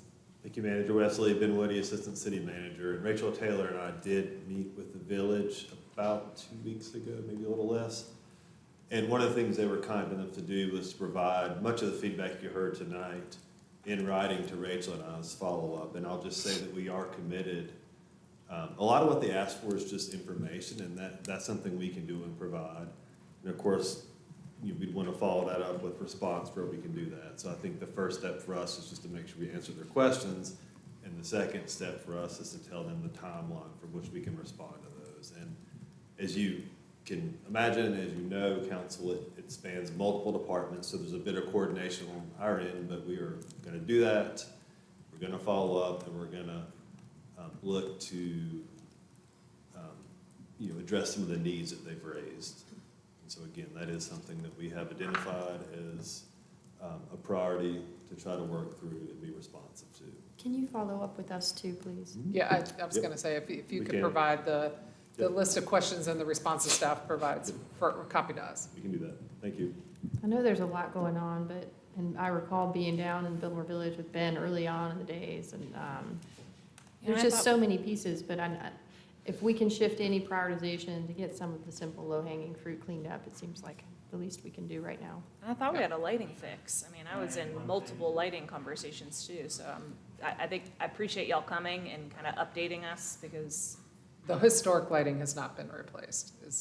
But there's been additional lighting made. Yeah. Well, I can't wait to dig into the details. Okay, we did get the temporary lighting. One thing to what he said, thank you all for the engagement. We can't. You're gonna, yeah. And this is totally not. I'm sorry. This is normally just public comment. I understand. And as a board member of the Biltmore Village Association, I don't want it to sound like this is new for us in communication with city staff. Right. So we have archived history of day one of great cooperation with staff coming and listening and saying we're working on it. So the frustration that we have now is that we haven't had any action in a lot of these areas. Okay. This is not just new communication. Absolutely. So it's just a re-emphasis right now tonight of saying, let's use some common sense and get these things done. So, and I appreciate everybody coming tonight and staying all the way to the end of the council meeting to do public comment. I would be glad to meet again and go through this list so that you don't have to do this at 8 o'clock at night at a council meeting. I have a logistics question since we're engaging in this public comment. For several of the business organizations across the city, there are regular meetings. And it sounded like because of the staff that were named, that's happening, and we're regularly engaging.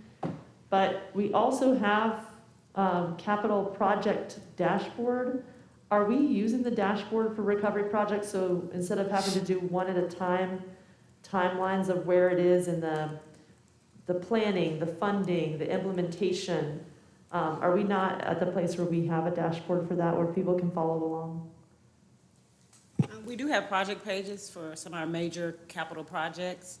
And so those projects can be updated on the site, but my understanding is there are smaller things that we need to take care of that we need to be communicating on as well. Because it seems like So the we'll- implementation is the question. Right, so. Okay, again, thank you for coming tonight and more to come. We have a couple more The comments. next person signed up to speak is Natasha Schwade.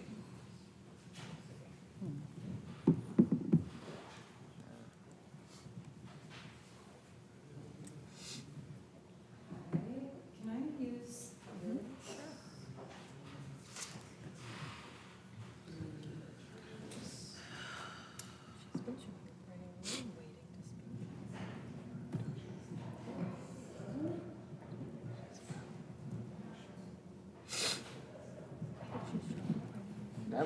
That's fine.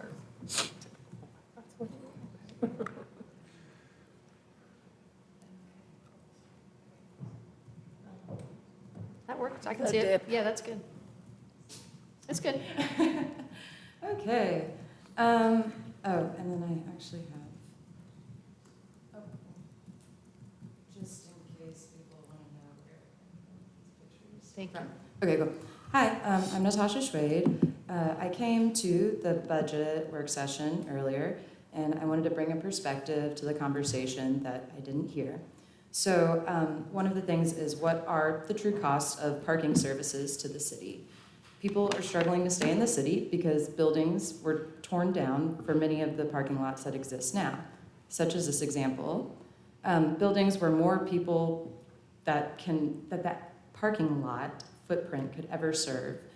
People lived there and worked there.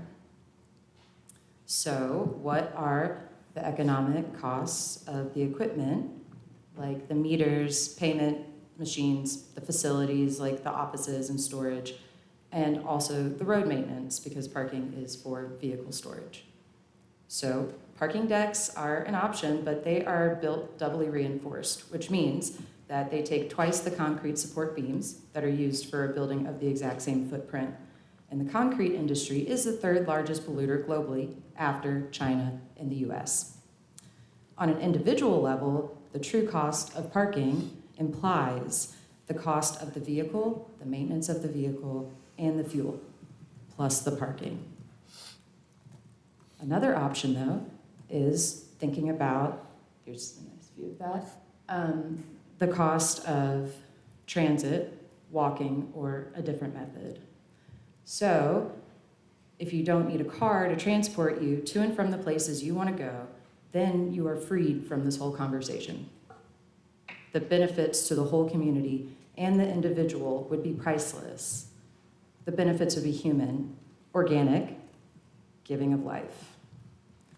Imagine the economic benefits of unplanned and spontaneous experiences, of the reduced infrastructure wear and tear. Imagine the conversations we could have instead.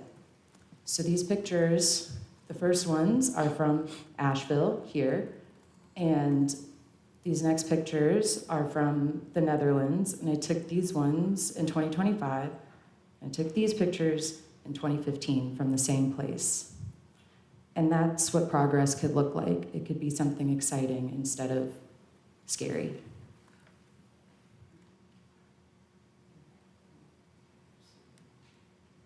Thank you.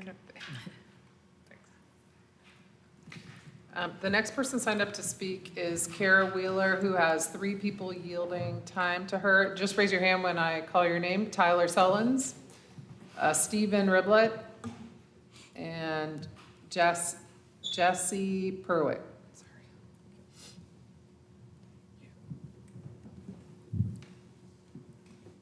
And we were sent your presentation prior to the meeting. All right, hi guys, I'm Kara Wheeler. I'm your neighbor in West Asheville. I'm a bus rider, I'm on transit committee, I'm also part of Strong Towns Asheville. So today I just want to talk to you all about what would it look like to use an incremental step forward to modernize our bus system in a way that isn't cost prohibitive and isn't using a lot of resources at the beginning. What would that next increment look like for a mobile pay on bus systems, or on the bus? So I'm going to talk about our current state, the demand, previous barriers, and what our current proposal is and other systems that actually use the software, and then demo it out for y'all. So current ways to pay, in case you haven't ridden a bus in a minute, is you can use your dollar as cash, exact change only. You can purchase a ticket booklet from the ART station. That's only when they're actually during their working hours at the ART station. You can use a credit or debit card to pay there. We also have a discount fare program for various residents and various groups that people will get their annual or monthly pass at a discounted rate. And then we also have a system that all of y'all are eligible for, where you show your city ID badge to the bus driver. They visually see your badge, they nod you on, you walk on. We have that same program, it's called the Passport Program, that not big corporations, that you can use, New Belgium, Grove Park, or Grove Inn, use that same system where those employees show their ID badge, the bus driver nods them on, right? That kind of visual checking is what we're already used to in our system. So I see this all the time in various Facebook, Reddit posts all about Asheville that says we need other ways to pay. How do I pay? I don't have any cash with me. I could withdraw from an ATM, but I don't want to do that. It's a beautiful city. This was someone who's a tourist from DC who was trying to come to our town. They were asking about how do I use this bus? What are the barriers? How can I get on the bus? Someone said in Charlotte, you can purchase it from your phone. How do I do that here for Asheville? So there's a lot of people talking about it. Staff responded to that for that talk and how do we modernize. In 2024, staff put together a proposal for a physical hardware upgrade. So all the pay boxes in the buses would get upgraded, was the staff proposal, for $250,000 with a $90,000 a year annual reoccurring cost for that system. That was staff proposal 2 years ago. They presented that to y'all, think about August, September, right before the hurricane. And then I know everyone's lives got pretty busy. So that was what was proposed out there. Other systems are using a software-only approach. So instead of spending the $250,000 to upgrade the hardware, we say, can we do it with the software? So you buy it in the app. Easy Fare and Token Transit are the two major players in this space that other cities are using. I personally like Easy Fare better, but they both work about the same way. You either load your credit card information into the app, or you have Apple Pay, Google Pay, where you click Buy Ticket. Whenever you're ready to activate, you click Activate for your ticket. That's going to start your trip.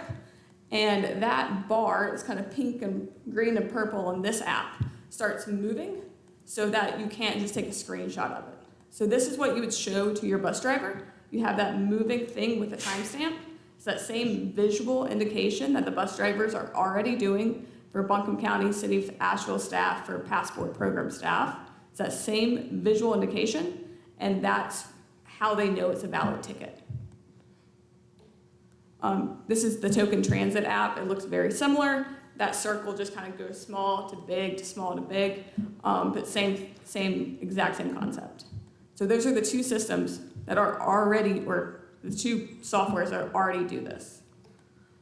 Easy Fare, this is the one that I think is fantastic. They've got a lot of different systems who are using it. There's got 19 agencies so far. They have ones that only have 7 buses, so it's a small system. And they also have a system that has 500 vehicles in there. So this would scale with us as we continue to grow. It's not like additional users would crash the app. We're kind of right there. We're right in line with them. I also want to just, while we have this here, would love to point out our system with 35 vehicles and the 1.4 million rides versus the Amtran, another similar system with 500,000. Just love to point that out for transit on there. So here's the proposal. We add a mobile pay option for ART. We let the mobile pay, the way the software works is they take a small percentage of the ticket price to cover the software. That's how it gets paid for. So maybe we charge the mobile pay $1.50 as opposed to $1, whatever that right increment is, so it doesn't end up costing the system anything. And we keep the current pay boxes and the current ticketing method. So currently, if you're a cash-only user, rock on. You can still use your cash, you can still use your annual pass. We're not taking anything away, we're just adding an option, we're eliminating friction. We're doing that next incremental step to move this forward. So this is what it looked like. It took me less than 2 minutes by the time I got the app downloaded. I just selected a random, I did the Tarta system because I liked the name. I clicked buy with Apple Pay right there. I have a single ride ticket. So I clicked the buy ticket. From right there, it says I've now got 1 ticket in my account. And when I clicked activate ticket, that's what my screen looked like. It's that easy. So in summary, we can do mobile pay for buses without changing our pay box hardware. We don't have to overcomplicate this. We don't have to go crazy. Let's do 1 incremental step forward and let's get mobile pay. It would be super helpful because how many of y'all right now have $1 cash on you? Because I don't. Right? Like sometimes you just get stranded somewhere, you could take the bus home and you just don't have $1. So that's the proposal, this is the request. So specifically, can you direct staff to go look into this? That's my request. Thank you. Thank you. Are we responding to public comments? Well, you're noting the public comment. That was a really good one. Great for the- PED agenda. Yes, let's add it to a PED. Hey, it just happened. Now it's on a PED agenda. And we might ask our manager to provide us with information about when this was previously proposed to, so we understand the history, but yes. It was an equipment cost, and it didn't pass because it had an expensive equipment cost and it put cash acceptance at risk, but this does neither. The next person signed up to speak is Paul Howell.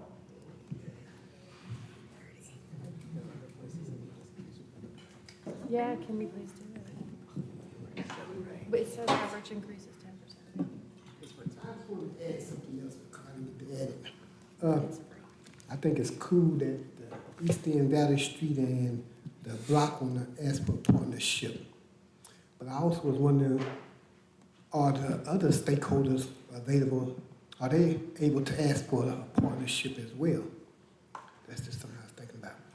But I wanted to come back up here while I'm talking about the block because, like I said, the last time I was here, the block used to be the center of action for the black community. I mean, we had restaurants from the top all the way to the bottom. Not to mention, we even had Bill Stanley's Barbecue and Bluegrass right around the corner right there. So we could listen to bluegrass music, we could listen to R&B, we could just have a good time.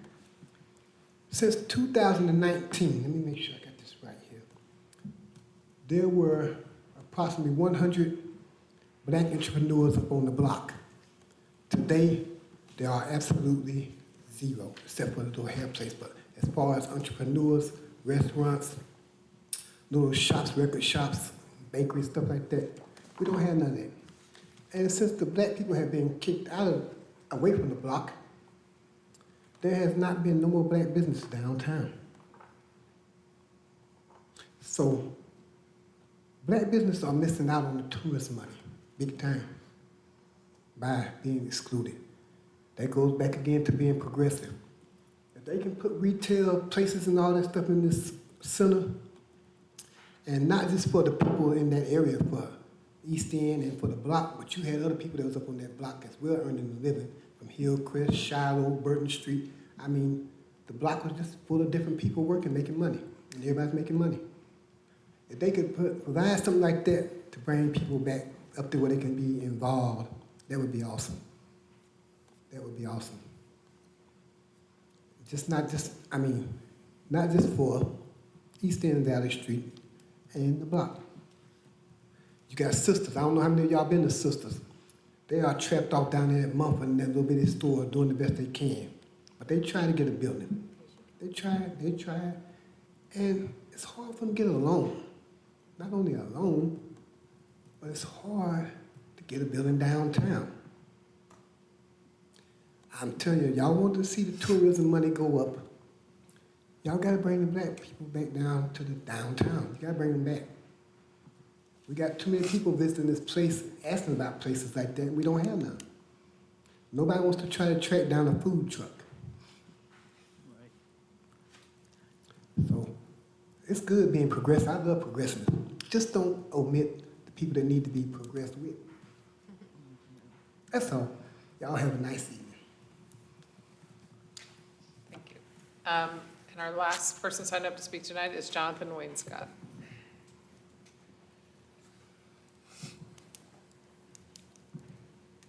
Yeah, my name is Jonathan Wainscott, and, I was gonna mention that the Newton Shepherd sign is still wrong. It's a history lesson that goes back to 1881, and listening to all these public comments tonight, I'm just thinking about how much we don't learn anything at all from history, how unimportant it is to us. And I hear, and my heart breaks for all of the people who are suffering in Biltmore Village. You hear this is something that happened 18 months ago, but I wonder how many people can even remember the name of the hurricane that happened in 2018. It was Florence, devastated North Carolina. The program to rebuild it was just horrible. Our governor did a horrible job rebuilding that community. The people who were homeless in transitional housing for 4 or 5 years. I don't think that there's a person in this room who is going to live long enough to see Asheville the way it was on September 26, 2025. It took decades to rebuild Biltmore Village, one vacant building after another, a couple every year, decades of that rebuilding. Currently, the level of occupancy on Swannanoa River Road out to the Lowe's and it's got to be lower than it was in the 1800s when it first started getting developed.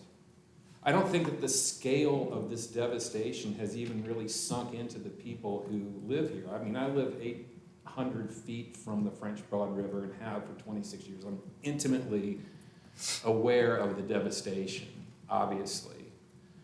And, I'm not angry at anybody up here for this having not been rebuilt in a year.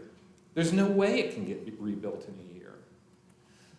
And, and I just think some of these projects that we have going forward, I guess is the, performing arts thing is probably never going to get off the ground. Should we even be bothering with that? Could we borrow money? All of these bonds that we take out and that we as a community borrow to build, that's the only way that we're going to be able to tear these buildings down. They're going to be, dilapidated structural nuisances for decades because it's the property owner's responsibility. We put the stormwater responsibility on private property owners in this town. So, our efforts to rebuild here, nobody's coming. Nobody's coming to help. We didn't help. What did the people of Asheville do for the people in eastern North Carolina when Hurricane Florence happened? We don't remember that. We have, you go a couple hundred miles away from this area and Helene is like, what is that again? We'll never forget that name, the people who live here, but, we'll be forgotten by everybody else, so. Thank you. On that note. Thanks, Jonathan. We are adjourned. Maybe don't.